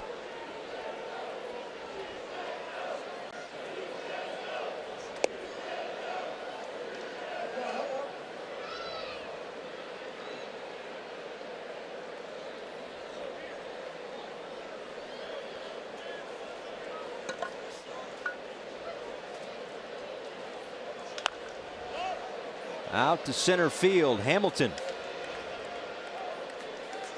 for the first out. I don't know if he lost that one in that sky or not, but either way, he puts it away for the first out here in the 5th. Yeah, we have some interesting lighting. Yeah, you mentioned there's some storms that rolled through, but we have like an orange background right now off the clouds. Some rain in the area, but not here at the ballpark. Kind of right on the edge of the Eastern time zone. So it stays brighter a little later here. Looks nice.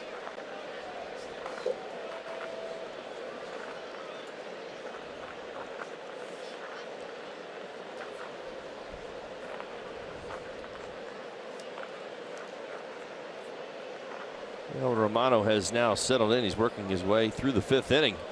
I mentioned that opportunity there at the beginning of the ballgame. Marlins had some runners on in the first. 9 ERA, unable to capitalize. With the second inning and later, he settles down. 3.60 ERA.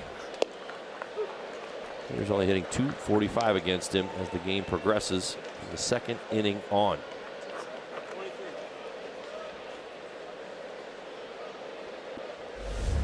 Well, starting pitching is certainly an issue for the Reds last year.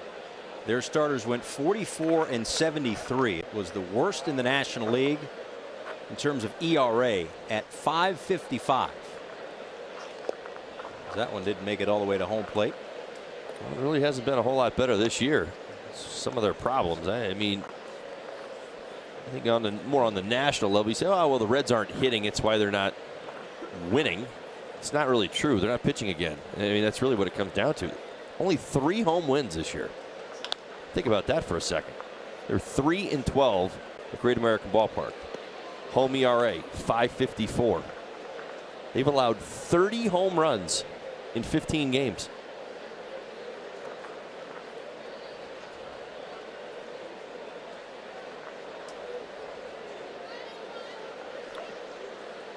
Part of it last year, at least, was the injuries. As this one is chopped to third. Suarez. 2 away.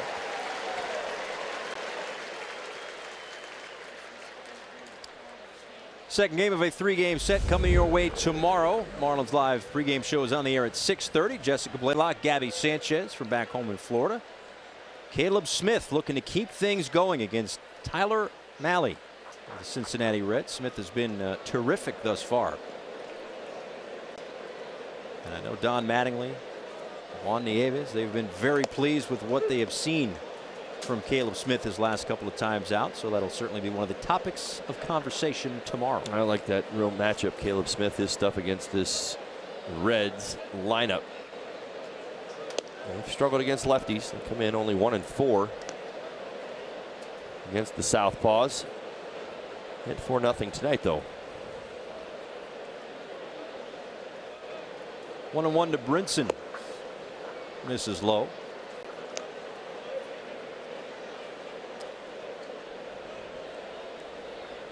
J.B. Shuck has moved into the on-deck circle.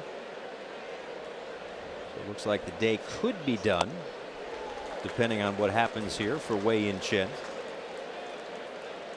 But just to finish that thought on the Red starters last year, 50 players, including all 5 of their projected starters, were on the disabled list. So it's going to sound like I'm making an excuse, but they probably had some guys in the rotation last year that they didn't have planned to make as many starts as they made. Randy Gonzalez up for the Marlins in their pen.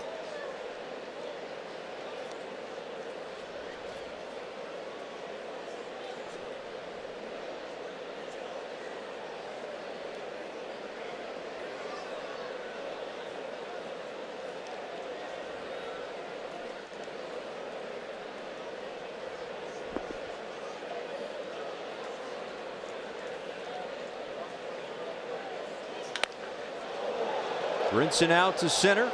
Hamilton back, still back, looking up, and that one is gone. A solo home run for Lewis Brinson to center field. And the Marlins close the gap to 4-1. Now, we have seen the power of Brinson at times. A lot of that power has been to center field. He pulls his hands in as well as some of the better young hitters in the game. Watch this, even at 94 miles an hour. Remember, he was put on point. The 2-1 pitch was a 93-mile-an-hour fastball. He was beat in there. So what ends up happening? He said, let's go back in there again. How about this? How about a great in-game adjustment? My goodness. Missed that exact pitch. 1 pitch before. Threw it again. Hits it out to center field. Young man's growing up in front of everybody's eyes right now. He's starting to get some rhythm and get some good results. So Chen's night is done. Yadiel Rivera will hit. Change in the game plan there as Shuck was in the on-deck circle, but it's Rivera taking this at bat after the home run for Brinson.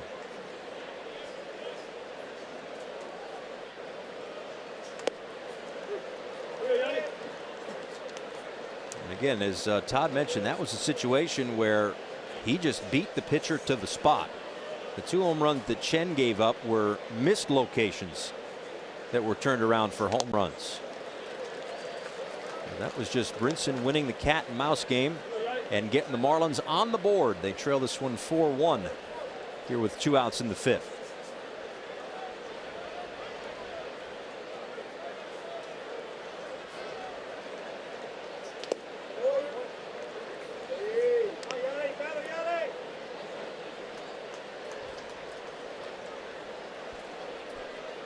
Two and two to Rivera, who had his first career walk-off RBI on Tuesday night in extra innings against the Phillies. Real nice at bat. Took a 96-mile-an-hour fastball, elevated in the zone, and lined it to right. Good piece of hitting. This one to the right side. Votto gets to the first base bag before Rivera, but a home run for Brinson gets the Marlins on the board here in the 5th. A solo shot to center. Miami down 3.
Got to see a home run from Brinson, his last at bat. That puts the Marlins on the scoreboard.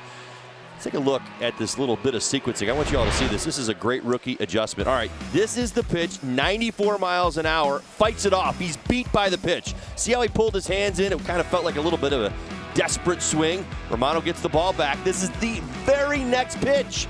Same spot, same velocity. Out in front. That's a great in-game adjustment by a young man. You know what? He got beat in a certain spot. What's the pitcher think? I'm going to go right back to that spot. He can't handle my fastball on the inside part of the plate. He says, I'm going to look there. Why wouldn't I? He beat me the pitch before. Nice pitch-to-pitch adjustment for Brinson, getting the Marlins on the board with a long home run. So Chen's day is done. Miranda Gonzalez comes in. He'll face Joey Votto, Eugenio Suarez, and Adam Duvall, as Votto takes low and in. First time facing the Cincinnati Reds for Gonzalez in just his 5th big league game.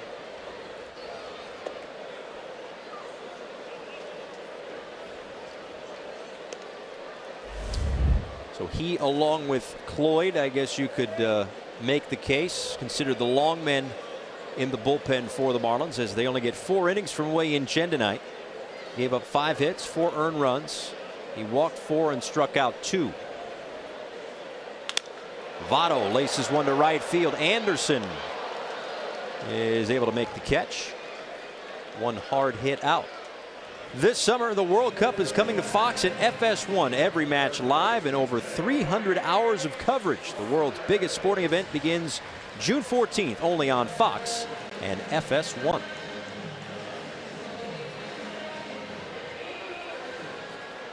A hard line drive off the bat of Votto, but right into the glove of Anderson for the first out. Now it's Suarez, who had a 3-run home run back in the first inning and walked in the third.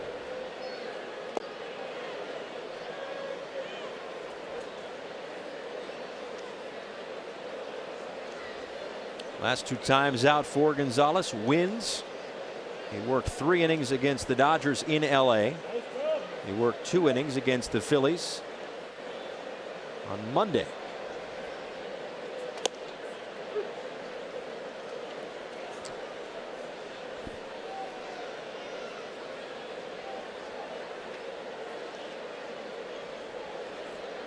Made a couple of starts for Jacksonville before being called up to the Marlins. Waved at and missed 1 and 2.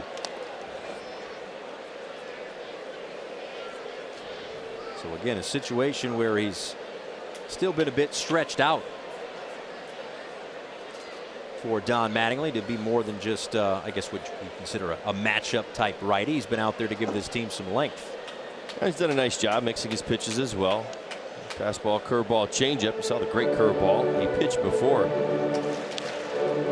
As far as no chance of hitting it. In fact, was completely fooled in that 12-6 curveball. He's looked good. He's attacked the strike zone.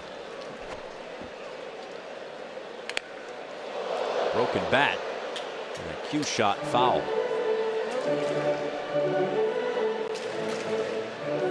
That is what happens to a bat, Paul, when you hit the edge of the cup. Watch. Yep, sure does. You split the cup in half and it just kind of shards everywhere.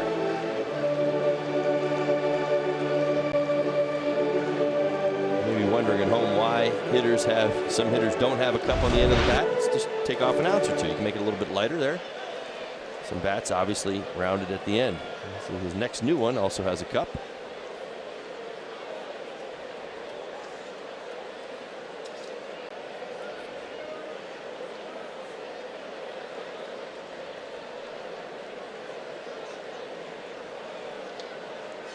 Two pitch to Suarez, misses low. 3 balls and 2 strikes. I think I've asked you this before. Were you a 1 bat kind of guy? Oh, no, absolutely not. Like, did you? Okay. I was a whatever worked that day bat guy. So in your locker, you would have at any given 1,000. time. You had a big locker. No, well, as I got older, one of the perks of the older players is sometimes you get 2 lockers. Yeah, I had a bat locker towards the end of my career. No, you're right. Ken Griffey Jr. used a C271 his entire career. I mean, I get that. I did not. I used them all. Whatever worked, whatever got me going. So now Adam Duvall 1 on and 1 out. Duvall homered back in the first inning. But if you were scuffling, did you have like one type of bat, whether it was heavy or lighter, whatever the specifications were, when you knew you were struggling, that you'd go to that particular one? No, in fact, it was the exact opposite. It's a great question because hitters, all of our minds are so different, yet we're all trying to do the same thing, which is get 3 hits and 10 at bats. I would do just the opposite. I tried whatever it worked. Like, so in my better years at the major league level, I used fewer bats, meaning as soon as I found the bat that was working, I rode it, all season long. Now, slow start in April, hitting around 200, I would have probably tried 10 different bats already. I tried teammates' bats. Pudge would give me bat. Holly, try this bat. I mean, it would be everything. Remember getting to Atlanta, in fact, in 03, getting to Atlanta, Pudge had put 2 bats in my locker. Try this, they'll get you out of it. And I went out there that day. I think I had like 2 or 3 hits. I started using them for a little while, and but it didn't really get me going the way that I needed to get going. So I used it for 2 or 3 days, and then I moved on to another model. But this got me through that day anyway.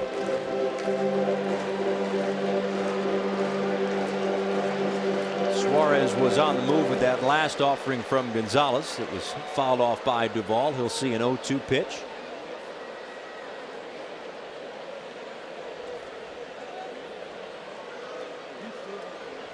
Runner stays put. Duvall is able to check his swing. 1-2.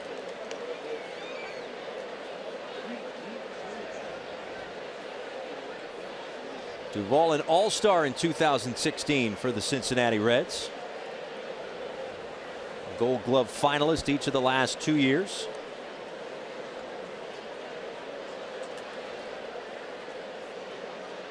This year, though, struggling to the tune of a 170 batting average in the first 5 or so weeks of the season.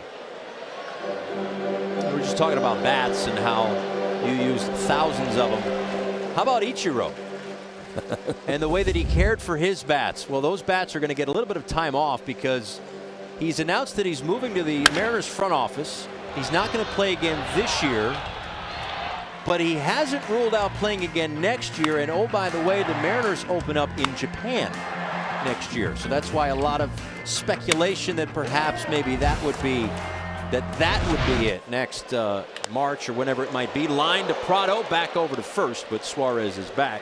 And there are 2 away. But yeah, I mean, a terrific career. Stops, along the way, including here in Miami. Yeah, I can understand there being some different rules in Seattle, certainly with that. And if he comes back next year, I would get it. I think we all would. I mean, maybe those rules maybe wouldn't apply everywhere else. Is what I'm getting at. So step away from the game now. This team, that Seattle Mariners team's playing pretty well. I wouldn't be surprised at even what you were, kind of hinting at, speculating a little bit as far as coming back and putting the uniform on one more time. It's not like he doesn't keep himself in the greatest shape in the world, as we all know.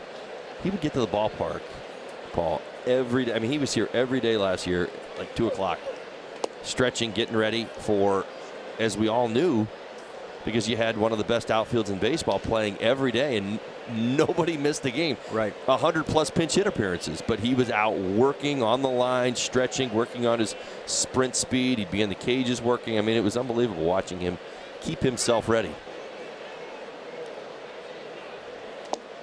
Schebler takes low and in, 2 balls and no strikes. And I guess it's just a situation where that's certainly a comfort level for him, obviously. I mean, baseball players are creatures of habit. We do understand that. But playing into your mid-40s, as he did and has done, and may continue to do, who knows? You don't do that without that discipline, without that preparation.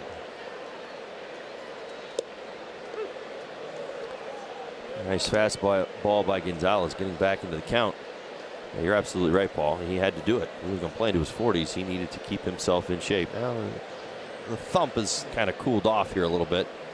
I saw that last year. He still could hit, though. I mean, we watched him in Seattle early April take a high fastball about 93 miles an hour above the strike zone out to right field. In some moments, had a long home run in Philadelphia, I remembered. Well, I've heard stories that he could hit a home run whenever he wanted to. In his prime, that right? Skilled. If you asked him to, pull the ball a little bit more and say, all right, let's have a home run hitters contest, that he would be routinely would have been a finalist if that was his game, or that's what he needed to do.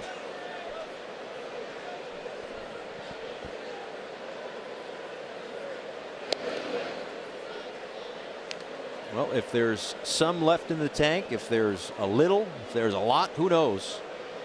Ichiro, one of the best hitters that this game, and I'm not just talking about Major League Baseball, but the game of baseball, one of the best hitters this game has ever seen. 3-1 to Schebler.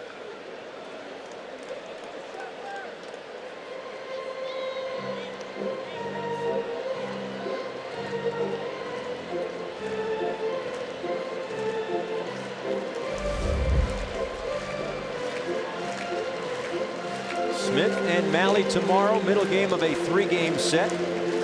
Second game of a 6-game road trip through Cincinnati and Wrigley Field. We'll wrap up the season series with the Cubs in a few days. Runner goes on 3-2, and that one misses low. 2 on and 2 out in the bottom of the 5th for Tucker Barnhart.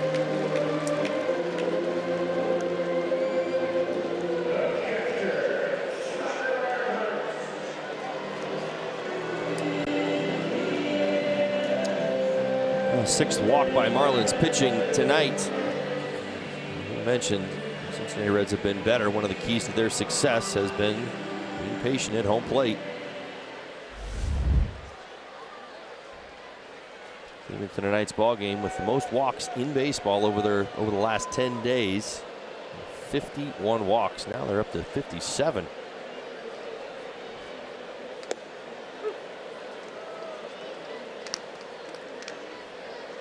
all goes back to perhaps a change of approach with Jim Riggleman as their new manager. Kind of a follow the leader type thing with the patience of Joey Votto.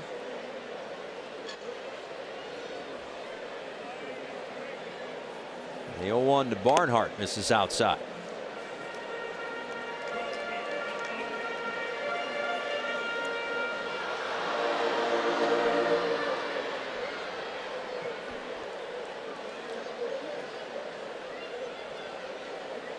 Promoted from the bench coach to the skipper after a 3-15 start for the Reds, as Barnhart sends Brinson back to the edge of the track. And a loud out number 3. Reds strand another couple, but lead it 4-1.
History. Take you back to 2013, a 2-0 Marlins win over the Phillies. Jose Fernandez, 1 hit over 7 innings, his first big league win, walked a couple, struck out 9, along with Mike Dunn and Steve Cishek combined for the 1-hit shutout. A 1-out single in the first inning, the only blemish that night for Jose Fernandez and the Marlins. Paul Severino, Todd Hollinsworth back with you as we move to the top of the 6th inning. Marlins trail this one 4-1. All the runs coming across on home runs. Eugenio Suarez with a 3-run home run back in the first inning that was followed by a Adam Duvall home run, and Lewis Brinson connecting on a solo home run for the Marlins back in the 5th. Here in the 6th, Derek Dietrich, JT Realmuto, and Starlin Castro, the top third of the order, due up against Sal Romano. And Dietrich takes a look at strike 1. Dietrich struck out in the first and popped up in the third.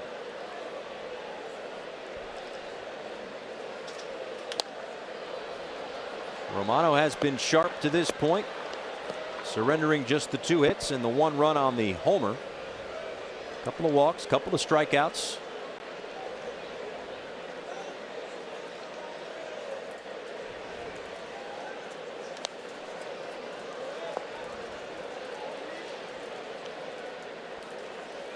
Romano has pitched effectively with the fastball, particularly up in the zone tonight. Borderline strike at the top.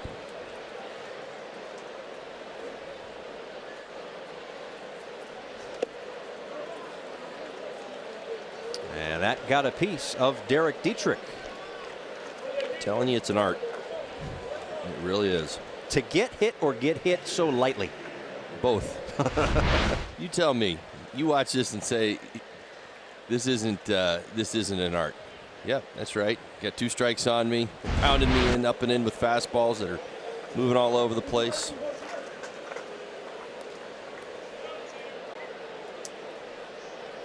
So a base runner for JT Realmuto.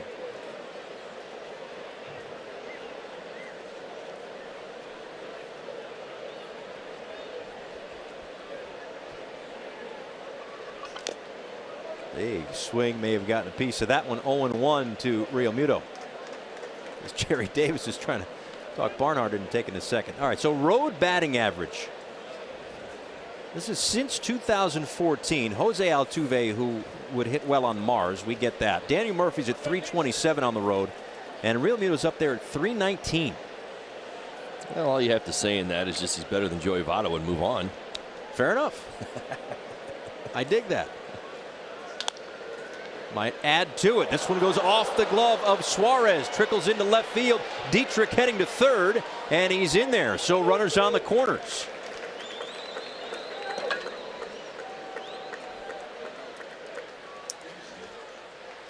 It is going to be a base hit. JT Realmuto, and it's going to extend his hitting streak to 12. Picking on that hole a couple of times tonight. This one's going to get through. You get the little kickoff Suarez's glove. That's going to set Dietrich up. It's a great read, especially when an outfielder has to redirect his steps, originally charging the ball between the hole. So you see the redirection right there. Yeah, that's going to be an advantage for Dietrich, the base runner coming into second base. You can put some pressure on the Reds here. Strike to Castro, who was 0 for 2 tonight, or 0 for 1 rather. Walked back in the first inning.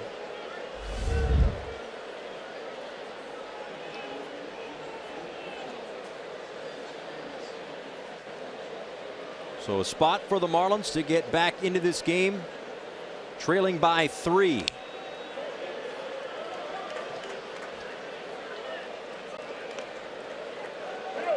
Action for the Reds. It certainly makes sense. Romano now in the 6th inning.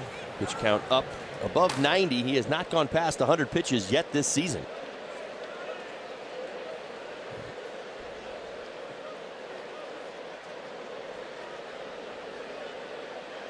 Oh, 2 to Castro. Hit softly out to right field. Caught there by Schebler. Dietrich thought about it, but will hold up.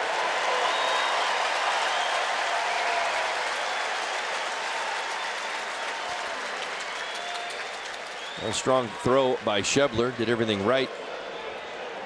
A line drive off the bat of Castro. Able to stay behind and get a strong throw towards home. Doesn't need to be right on line, as Dietrich is really more or less forcing the throw. Certainly wasn't deep enough. So now it's Justin Bour.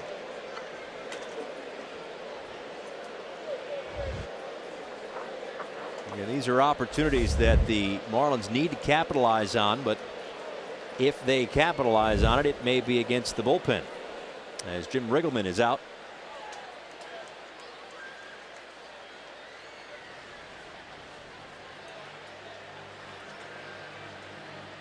We'll see if this is it for Romano, or if Riggleman's going to let him talk his way into staying in this ball game. Nope. So a lefty coming in for the Reds. Runners on the corners here for the Marlins in the 6th. The Florida Lottery call to the bullpen here at Great American Ballpark.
Florida Lottery call to the bullpen is brought to you by the Florida Lottery.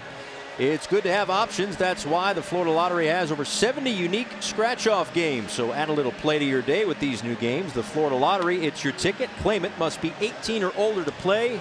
Play responsibly. Wandy Peralta in for the Cincinnati Reds as Jim Riggleman goes lefty-lefty with Justin Bourdeau up. Dietrich on at third. He's hit by a pitch and moved to third on a JT Realmuto base hit. The hard-throwing lefty Wandy Peralta, as you mentioned, into the ballgame, 4.20 ERA, 12 strikeouts, 12 walks, sometimes has issues with his command. In fact, this is interesting. Amir Garrett is missing some time out of the Reds bullpen. I think he would be your #1 go-to lefty. He is on the bereavement list right now, so you see Peralta into the ballgame. Lefty's hitting .240 against him on the season, but he has struggled against the lefties here at Great American Ballpark. Lefty's hitting .353.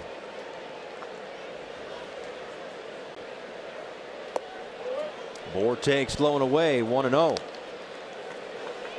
Bour's 0 for 2 in this one.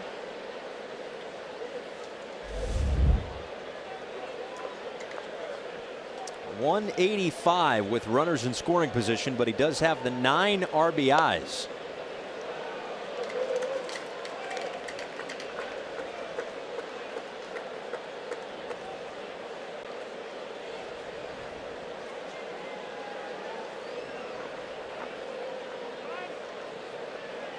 Justin Bour, power to all fields. That's something to his liking. He's going to give a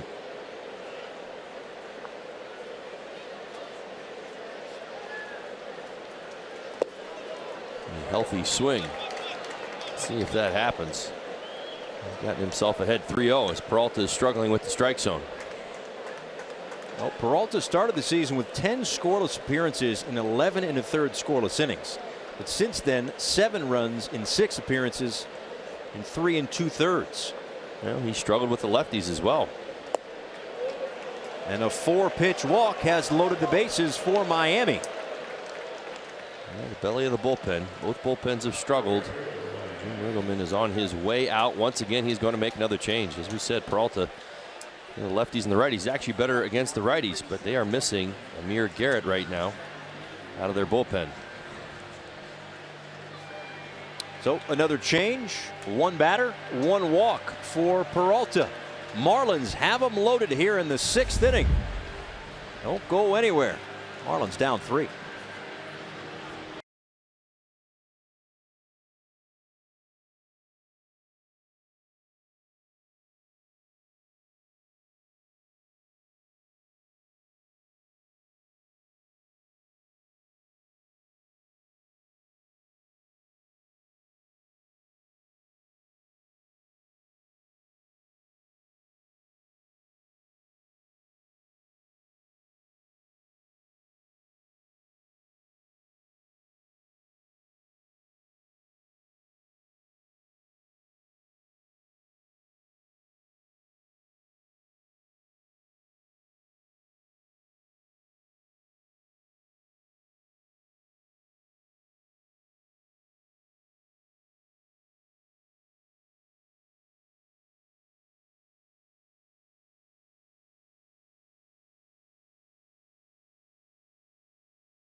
So that loads the bases for the Marlins as David Hernandez takes over. 3rd pitcher of the night for Cincinnati, trying to keep their lead at 4-1 right now. Marlins, though, a golden opportunity to either get into that deficit, tie the game, or even take the lead here in the 6th inning. Now David Hernandez back. This is only the 4th game for him on the season. Brian Anderson has been so good in this situation. And for Hernandez, you'll see it all. He's basically a fastball, curveball guy, but he occasionally uses that slider and changeup. Brian Anderson, runners in scoring position this season, 357. Leads this Marlins team in RBIs with 16, has a chance for more. That's got to be frustrating. That fastball way in off the corner.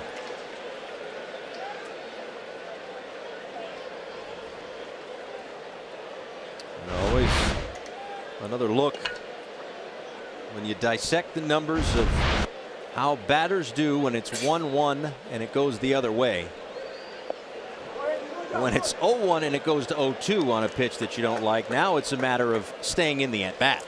Well, you have to defend the strike zone, fight off tough pitchers' pitches. You leave yourself very vulnerable until you get to 3-2, really back to the 3-2 pitch.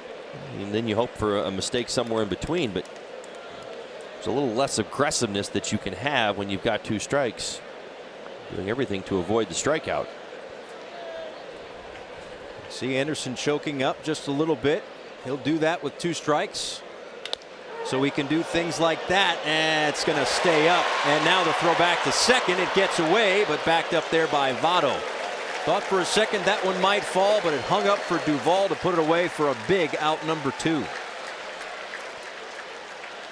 Well, everybody in this ballpark thought that was going to be a base hit, including the Marlins base runners. Watch, everybody left their base. Well, it's no guarantee of results, but when you see the ball in the air, third base, your first instinct has got to be back to the bag.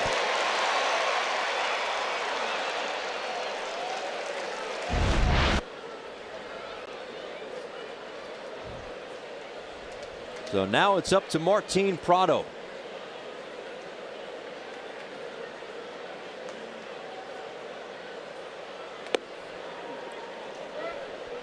Prado walked in the 2nd, flew out to center field in the 5th. You hope that Martin can capitalize on some of the great numbers he's put up at Great American Ballpark over his last few games here.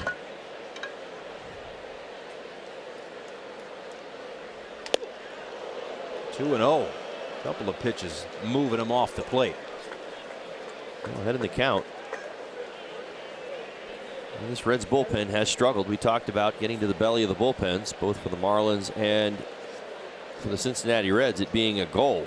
Relievers for the Cincinnati Reds, 5.01 ERA, 2nd worst in the National League. Prado out to left, and Duvall is there to put it away. So Hernandez comes in, gets a couple of big outs to protect the Reds' 4-1 lead.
Well, that's beyond my skill set. I can't really describe it. I mean, especially when you talk about power the other way, maybe going low down in the zone, but to the opposite field. And how about this?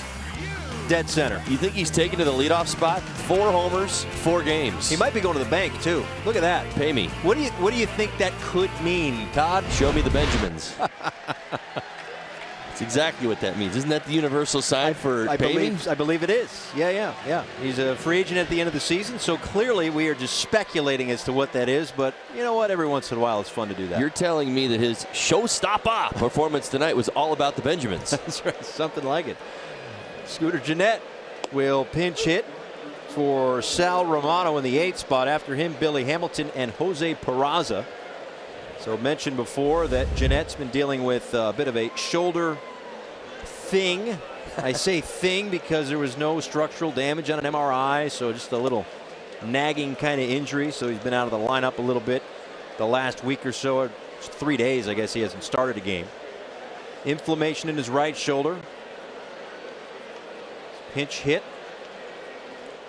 in those 3 games, so he continues to pinch hit. The question around Cincinnati is, when is he going to be back in the starting lineup? Not going to be today. We'll figure it out tomorrow. Tune in tomorrow, 6:30, for Marlins Live, the pregame show. We'll tell you if Scooter Gennett's in the starting lineup. But for now, he's off the bench.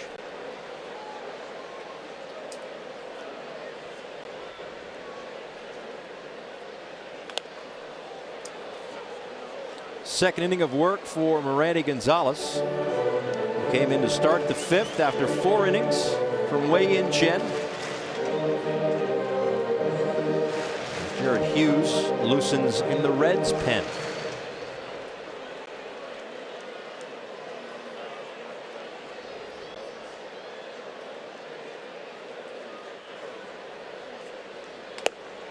One-two pitch catches the corner. Gennett not in love with the call, but first out of the inning. Now a message brought to you by FPL. At FPL, we're using technology to help us keep reliability high and bills low. That's how we're changing the current.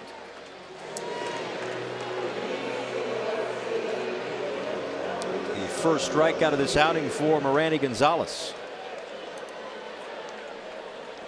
And here's Billy Hamilton.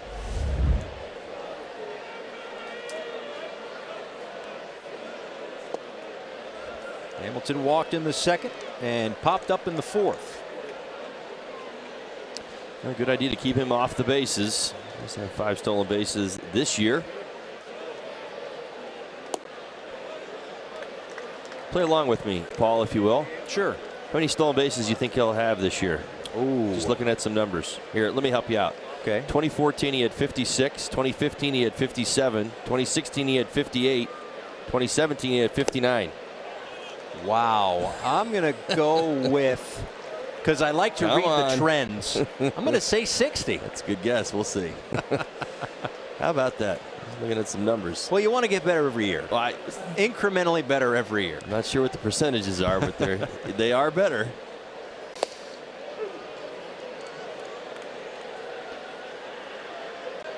Well, all of it's, getting on base.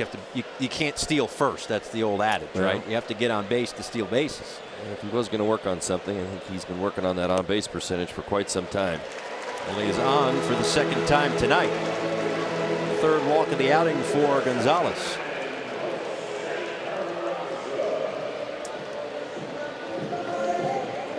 But what is interesting for Hamilton, you mentioned the 5 stolen bases. 4 of those 5 stolen bases were from April 7th to April 10th. So again, got to get on base more consistently.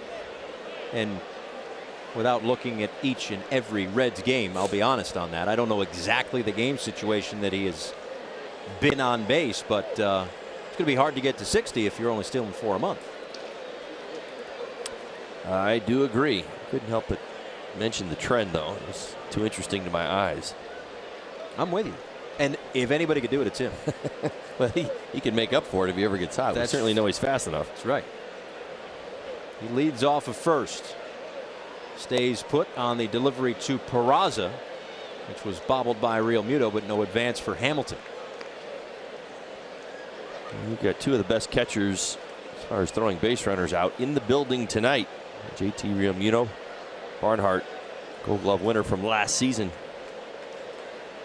Very strong pop time as well. In fact, led Major League Baseball in caught stealing. Barnhart did.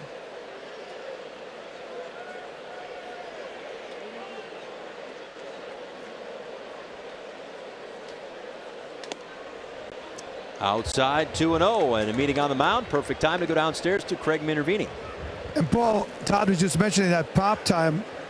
JT Realmuto leads the major leagues 1.84 seconds. This is measured as the time it hits the catcher's glove to throwing to the projected spot over at second base. Look at those numbers. I mean, Yadier Molina, he's got him beat so far by a very small fraction. We just saw Fowler in the last series, top 5. These are great numbers, kind of new last few years to baseball, and they're fun to watch. JT doing it at both ends.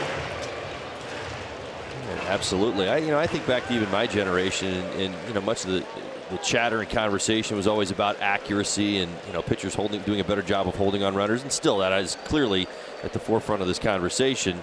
If a pitcher's too slow to home plate, catcher has no chance at all. No go for Hamilton to Rojas. Backhands to get Hamilton. Throw to first, not in time.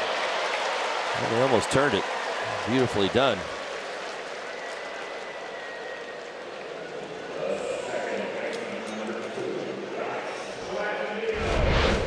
Let's take another look. This ball hit pretty hard. Backhand by Rojas. How about the backhand flip? My goodness, that had to be a good 25 feet.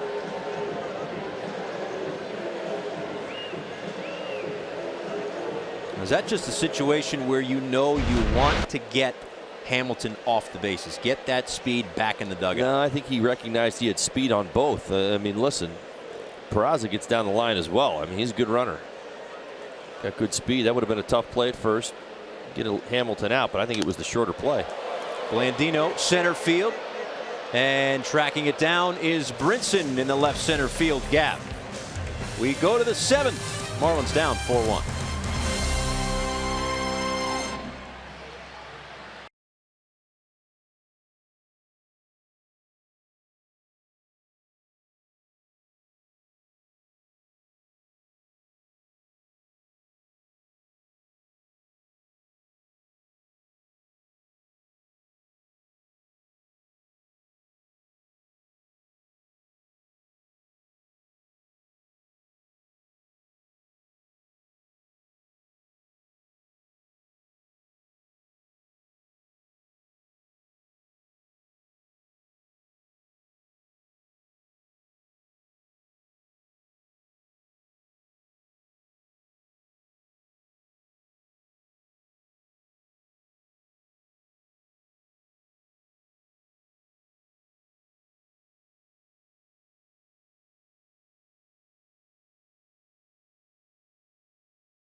Selection. In select games, you'll be able to get a Marlins-inspired Life brand t-shirt with a special bundled ticket to the game. For games and dates and to purchase your collection of 4, visit marlins.com/offer. Beautiful night here in Cincinnati. Paul Severino, Todd Hollandsworth back here with you at Great American Ballpark. Glad that you're with us for the opener of this 3-game set. Well, Wei-Yin Chen, the starting pitcher tonight, not nearly as sharp this time around as he was in his first outing. Well, certainly not. I mean, you go back to the big first inning, and I think that's really where the story starts and stops. The Reds haven't done much since then, so the Marlins have been able to keep themselves in this ballgame. But again, we talked about coming in. The Marlins averaging 3.3 runs per ballgame, although the Reds have been giving up near 6. Could they do more offensively? So far, all you have is the Brinson home run.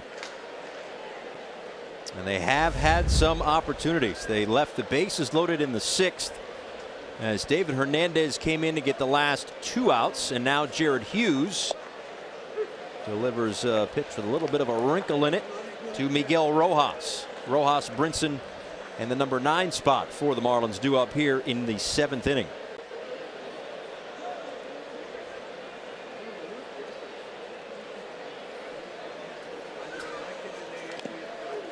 Got a piece to foul that one off. Hughes signed as a free agent on the 26th of December. 2 years, $4.5 million. And he has been one of the Major League's most reliable relievers over the last 6 seasons. A .285 ERA coming into 2018.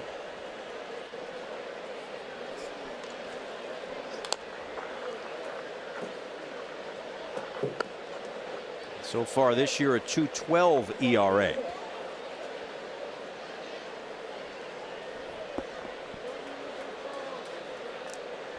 Hughes traditionally does a good job of keeping the ball on the ground. Fastball slider combination, 90, 91, 92, 93, right in that range. Throws that fastball about 85% of the time.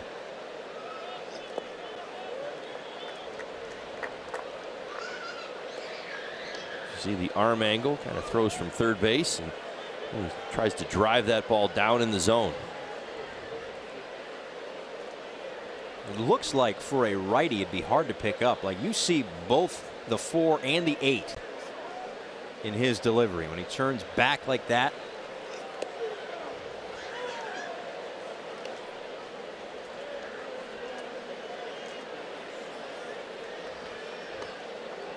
You mentioned the ground balls from 2011 through the end of last season. 12th among all relievers, a ground ball rate of 61.4.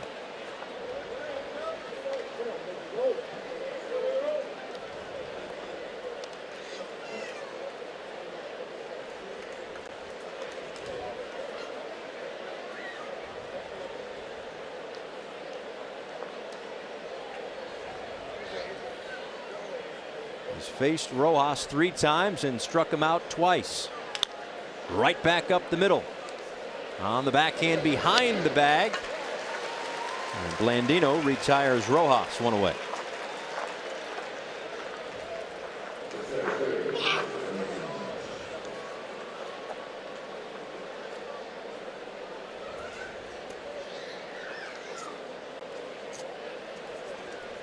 So that'll bring up Lewis Brinson, who homered to straightaway center field back in the 5th inning. His 4th home run of the year.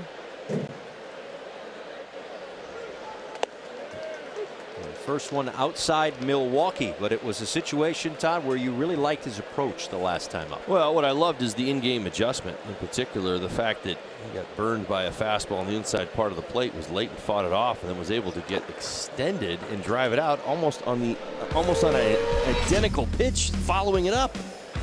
It's great to see. I mean, yeah, it catches a little bit more plate, but when we showed you the replay, you understand what I'm breaking down. I mean, he got beat by the fastball, almost the exact same velocity at 94 miles an hour.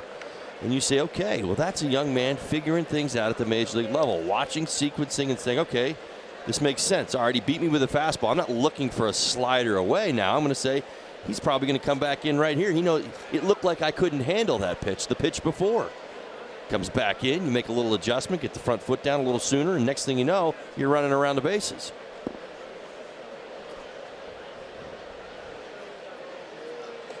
Now, I'm not saying that Brinson was doing that, but that sounds a little bit like a hitter setting up a pitcher. Well, you know, usually when you talk in terminology like that, you're more or less kind of referring to veterans who have been around, that's what I'm saying. Around the game a little bit more. Right. You don't typically set up a hitter on a 2-1 pitch and you see the slider there as he swings through it. First strikeout for Hughes. Yeah, it's kind of an unintentional, intentional, did I say that right, setup, meaning it was good game planning in that he knew that he had gotten beat by the pitch, so he looked for it the next pitch. Right. Because he clearly made the adjustment to something he had just fought off nearly his knuckles on the pitch before. Right. And again, this is not to compare Lewis Brinson to Miguel Cabrera just yet, but I've heard that about guys like Miguel Cabrera. Sure. Those types of veterans. Well, and usually in that situation, you talk about guys creating at bats. Miggy used to. I used to watch Mike do this all the time. He was one of the best at it. And he'd get pitchers to believe something about the at-bat, and he would be setting them up. Right. Kind of tricking them into throwing strikes or a pitch in a certain spot, and then he would unload. Here's J.B. Shuck to pinch hit in the number 9 spot. Takes one on the outside edge, a ball on the strike.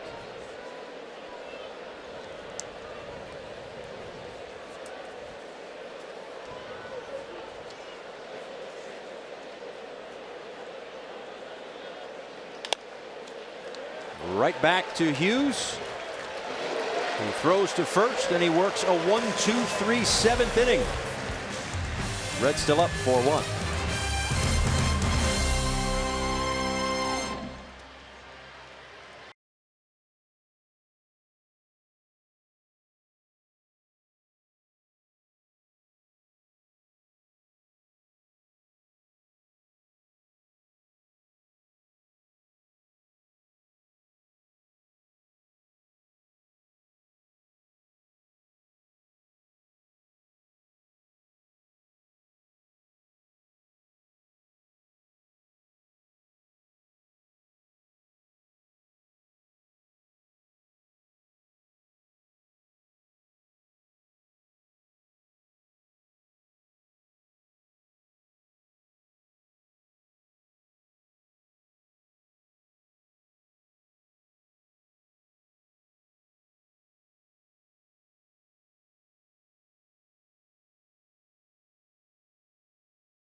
On a beautiful night here in the Queen City. Stay tuned later for our Marlins Live post-game show presented by WB Mason.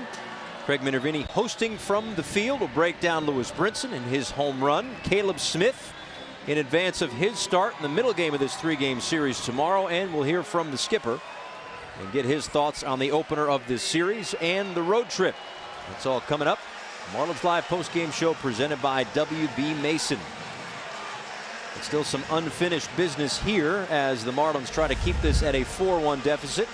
Nick Wittgren pitching in his 7th game, and he has been really superb. He has been starting coming out, whether it be the 5th or the 6th, and now working deeper into ball games in different spots, bigger spots, really helping to lengthen the back end of this Marlins bullpen. He's got Joey Votto to lead things off, and he delivers a strike. Votto, Suarez, and Duvall due up. A fantastic job Wittgren has done this season. Back up, throwing strikes, using all 3 pitches. Fastball particularly effective, both sides of the plate, pitching with confidence.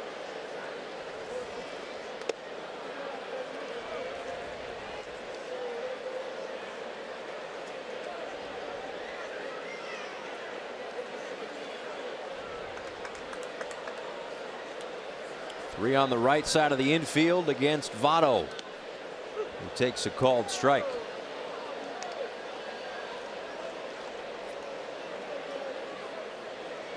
Votto doubled back in the 3rd.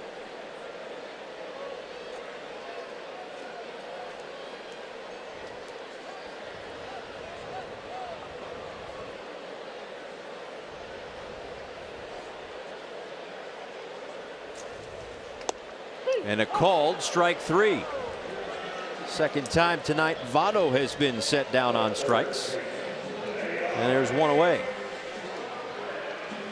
Become a Marlins insider. We've got a special offer that you can only get by being signed up. We have an offer dropping tomorrow morning that you won't want to miss. Visit marlins.com/insider today.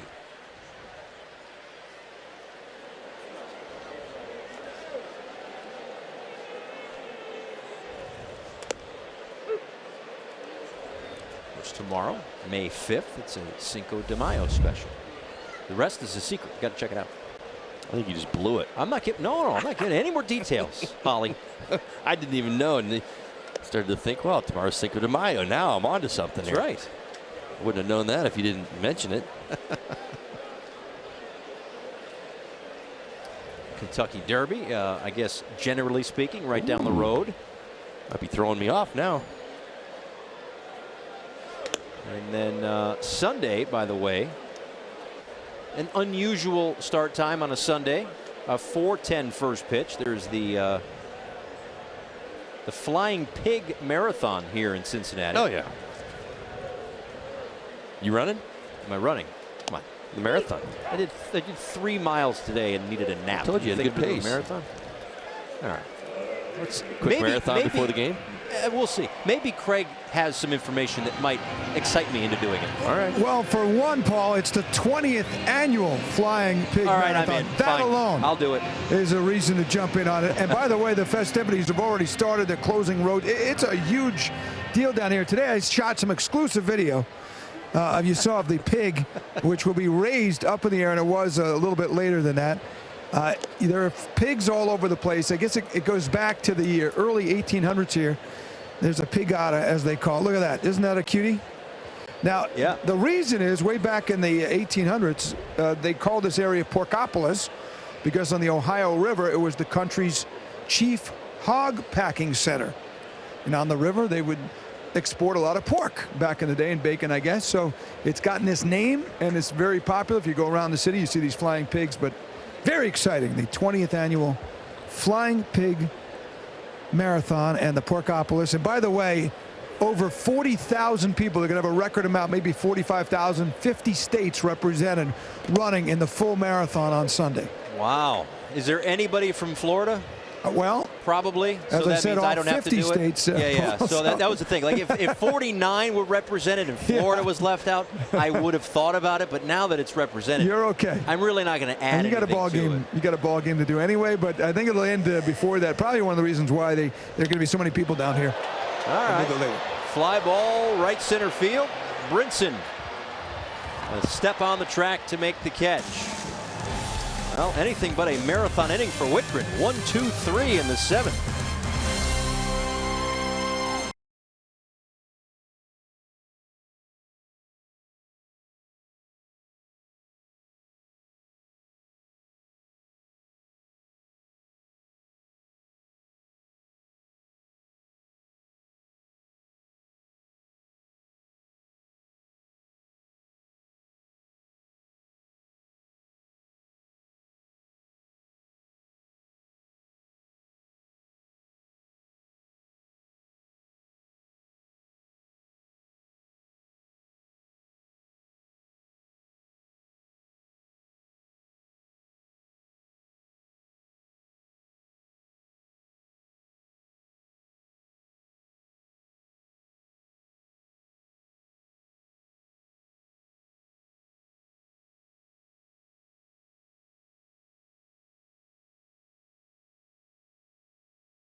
One deficit for the Marlins as we go to the top of the 8th inning. Just want to pass this along. The Marlins Foundation yesterday awarded $100,000 to Marlins charity partners and 4 $10,000 grants to community organizations. So, of course, the connection between the Marlins and the community, something that certainly is a big part of what the Marlins are doing under this new ownership group, reconnecting with the community. So a terrific job yesterday of doing that, and I am sure that there are certainly more things of that nature to come. Absolutely agree. Great to see.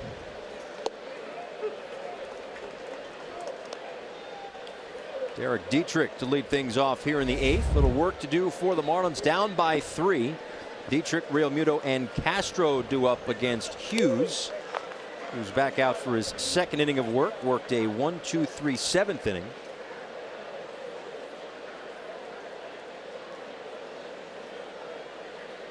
As the Reds know the weapon that they've got in Hughes, and apparently they've figured out some sort of way to get him to, work more than just 1 inning. He's been out there, 17, 18 times? This is his 17th outing. He's worked 2 2/3 once. He's worked 2 innings once, an inning and a third. All the bridge to try to get to Raisel Iglesias. And one thing you know about Iglesias is that he can go multiple innings. 2 of his saves this year are of that type. He had a bunch last year as well. Now, one thing I know, I don't think Hughes is going to be allowed to see Starlin Castro under any circumstances. So maybe that's why Iglesias is already warming. What am I alluding to? The numbers. 5 for 11 with 2 homers.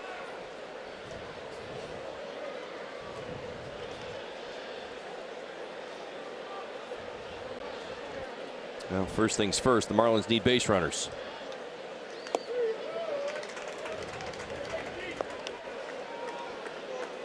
Tazawa on the left, Guerrero on the right in the Marlins bullpen. After a solid 1-2-3 inning for Nick Whitgren.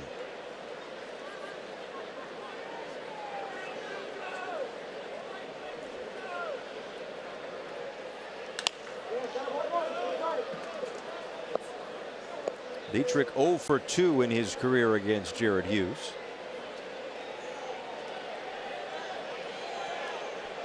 And 0 for 2 tonight. Struck out in the 1st. Popped up in the 3rd. Was hit by a pitch in the 6th.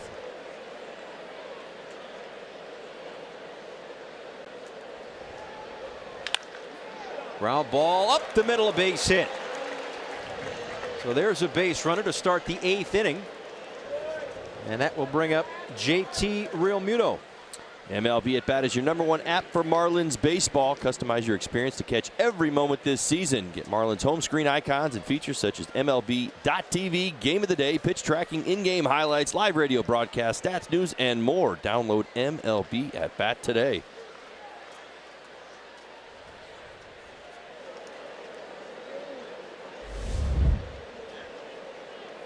Another base hit for JT Realmuto that came back in the 6th inning. That extended his hit streak to 12 games. A new career mark for the Marlins backstop, who takes strike 1 from Hughes.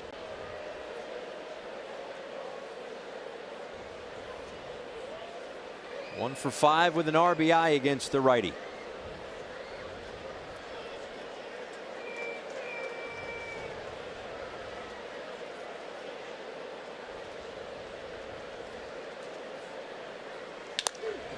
To short. A tailor-made double play ball. 2 down.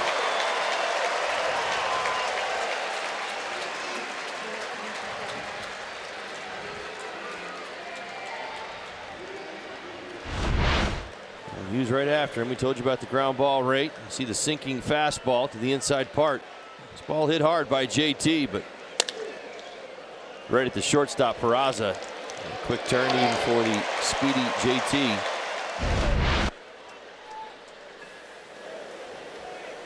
So now it's Starlin Castro, and you referenced the numbers, but obviously with the bases empty, the circumstances change just a little bit. Absolutely.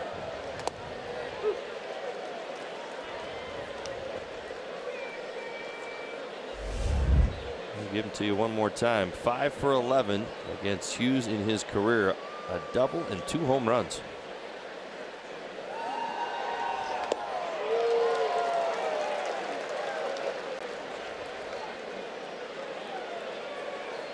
Hughes is working fast. He's gotten 5 outs with 26 pitches. And the 0-2 to Castro is way outside. 1-2.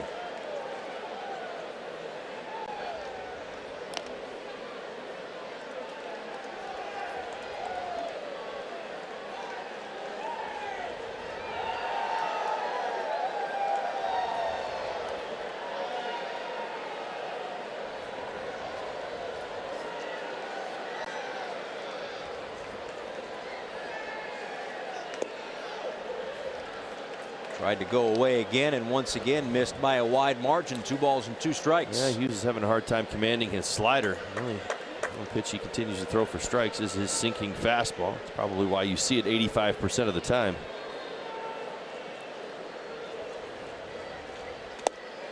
Got him swinging. 2 clean innings for Hughes. 4-1.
For more information or to find a Kubota dealer near you, go to gokubota.com. By Sylvester Comprehensive Cancer Center, in pursuit of your cure. And by your South Florida Honda dealers. Nice night in Cincinnati. Weather-wise, not so much on the scoreboard to this point as we go to the bottom of the 8th inning. Marlins down 4-1 against the Cincinnati Reds. Junichi Tazawa will take over. 4th pitcher of the night for the Marlins. Wei-Yin Chen started. A couple of innings for Gonzalez, an inning for Whitgren, and now Tazawa here in the 8th, pitching in his 15th game of 2018.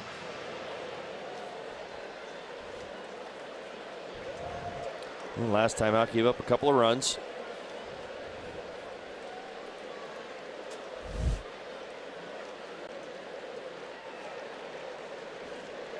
Schebler, Barnhart, and what was the pitcher's spot to begin the night, the number 8 spot in the Reds order.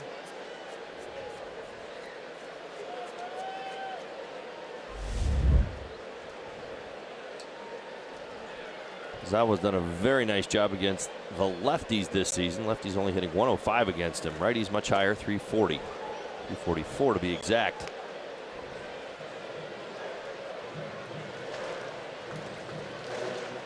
Limited matchups between these two, but Schebler 1 for 2 with a home run.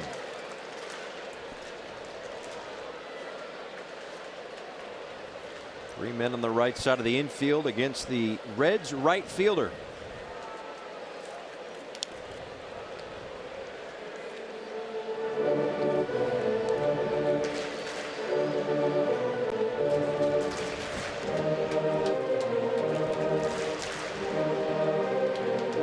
Seventh career game against the Cincinnati Reds.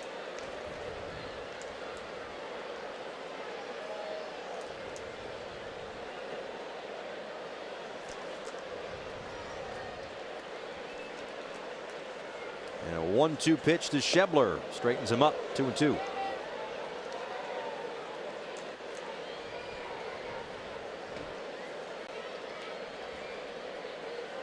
The home run for Suarez and Duvall back-to-back in the first inning. A 4-run first. That has been it for Cincinnati tonight. All the production at the top of the lineup.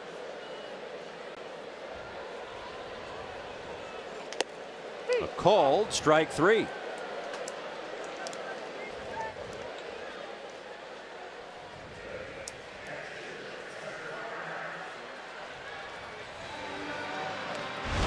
Watch one more time. Tazawa dials up the outside corner.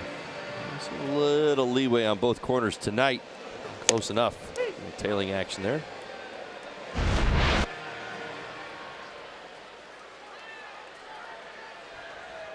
That's one thing Tazawa wants to get as far as righting the ship. Look at his numbers this season. He's got some splits that tell you who's been good and bad. He has not pitched particularly well on the road. 9 appearances at home for Tazawa. 2.53 ERA on the road. 5 appearances. ERA just a little bit north of 20.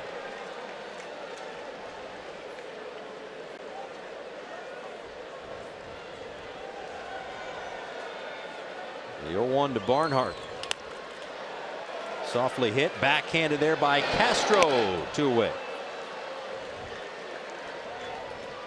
Well, to varying degrees, though, that's kind of been the story of the Marlins. Home and road, they've been, I don't want to say two completely different teams because they certainly played well at times on the last road trip, but a bit of a different club, home and road. Well, sometimes you build your team, you know, clearly you play half your games at Marlins Park. You know how the pitching has gone. I mean, we've seen a lot of fly balls. You know, Marlins Park has eaten up probably some home runs that may have been in other places. The point being that you can get away with that a little bit more. But then when you go on the road, you know, offense still a little sluggish, trying to get going, and not really nearly as much leash, if you know what I mean. You look at tonight's ball games, classic example, right? The Reds scored 4 runs in the first inning. There's been multiple opportunities, but the Marlins have trailed all day long, all night long. They still need a 3 spot to get this thing tied, and they're down to their last inning. And it's kind of the point. But at home, they've done a better job of keeping the 4-run inning out of the way.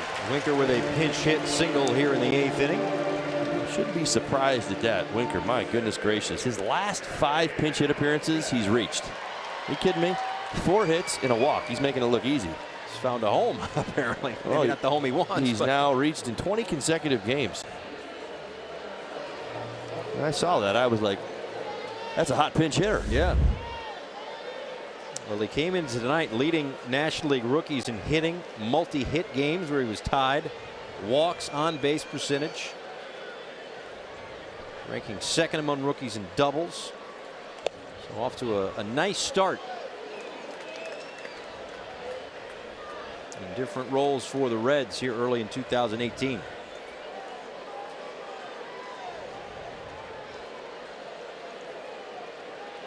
There's Billy Hamilton now, a ball and no strikes to the speedster, who is 0 for 1 tonight, couple of walks.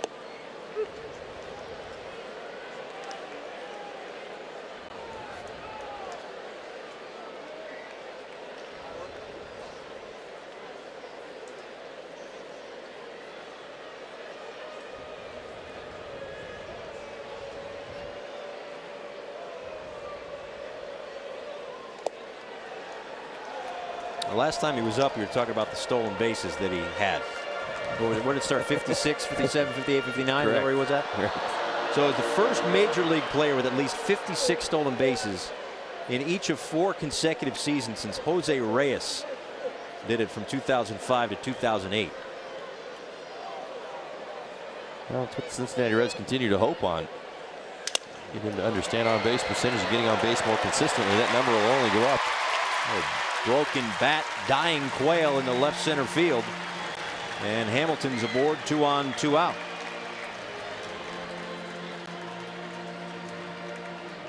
Well, on for the 3rd time tonight, a couple of walks and a base hit to left.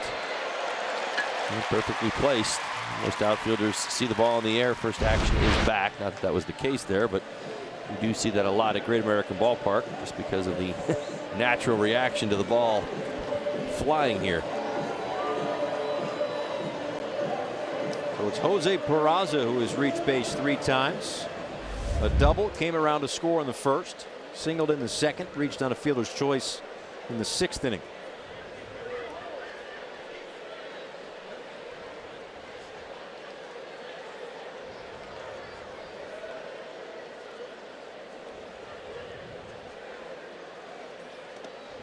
Outside. Tazawa got the first two. He struck out Schebler looking, got Barnhart to ground out to second base, but back-to-back hits for Winker and Hamilton have him in a little bit of trouble here in the 8th inning.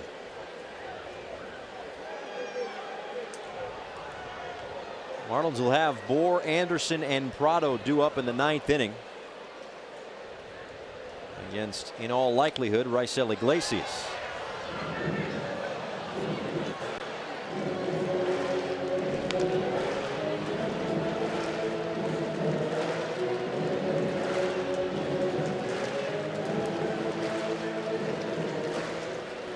Peraza settled in nicely as a shortstop to begin 2018. Last year, though, he actually lost his second base job to Scooter Gennett. Shortstop wasn't open. Zach Cozart was still here. Here's the 1-1 pitch. Swing and a miss.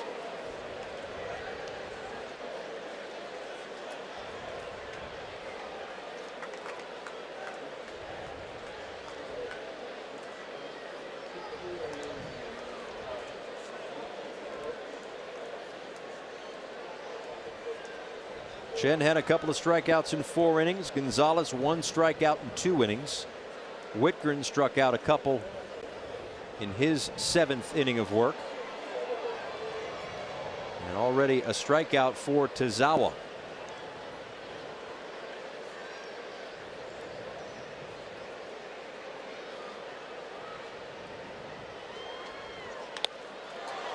Peraza. Fly ball out to left field. Dietrich. And this one is going to the 9th inning. Work to do for Miami, trailing 4-1.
Tomorrow, Caleb Smith, who has been seemingly a different pitcher his last couple of times out, looks to keep it going against Tyler Mahle tomorrow night here at Great American Ballpark. Pregame show, Marlins Live, is on the air at 6:30 Eastern Time, and then first pitch is at 7:10. Look there at Fountain Square, one of the landmarks here in Cincinnati, as Raisel Iglesias will take over here in the 9th inning, try to protect this 3-run lead. Pitching in his 13th game with the opponent batting average at 119. He'll face Justin Bohr, who takes a called strike. Well, he throws hard and has one of the best sliders in the game of baseball. He's a converted starter a couple seasons ago. Now one of the better young closers in the game. Fastball usually sits in that, it's a little down this year with the 94 to 96 range. The slider 84 to 86. Here's the kicker. He'll drop down. He's got multiple arm angles on the slider. Bohr pops this one up. And it's going to be Suarez with the shift. And there's one away here in the ninth.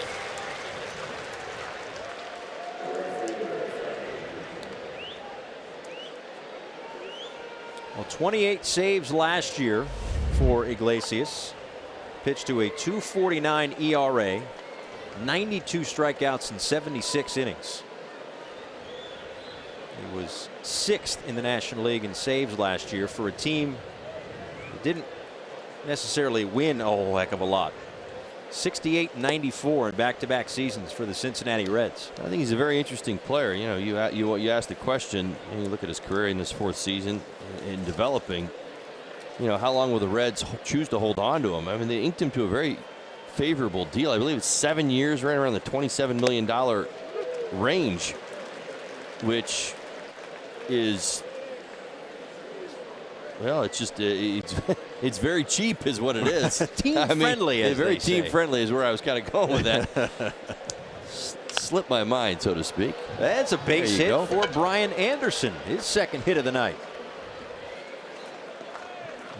The point being is that he is coveted in many different places, but at the same time, still, because of that team-friendly deal, very valuable to the Reds.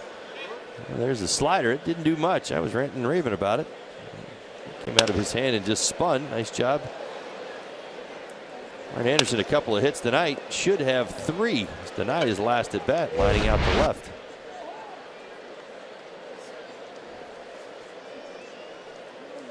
So now Martin Prado trying to get to a situation where the tying run can come to the plate here in the 9th inning.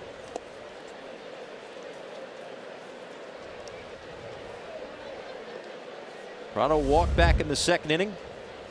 Flew out in the 5th to center. Flew out in the 6th to left.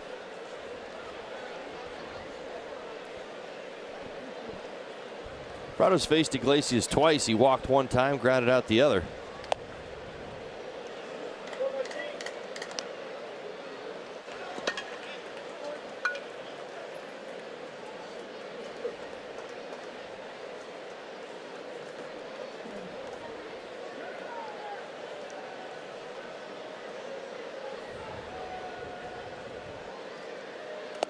Now 3 balls and no strikes to Prado.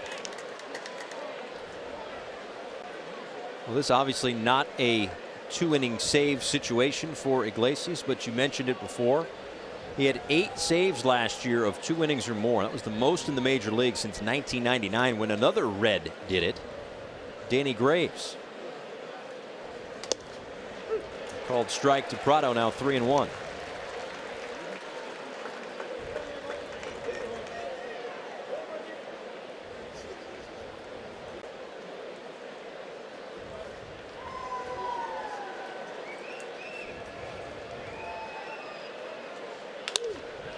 Chop to short. The flip, the throw, and that'll do it. A double play to end a 4-1 win for the Cincinnati Reds. As the fireworks go off before the fireworks show. That's about to start in a little bit here at Great American Ballpark. It's only happened 4 times this season. Reds' 4th win here at Great American Ballpark. 4-run first inning certainly set the table. Marlins are going to have to do a better job of finding a way to score some runs in this series. Only able to get the one tonight on the Lewis Brinson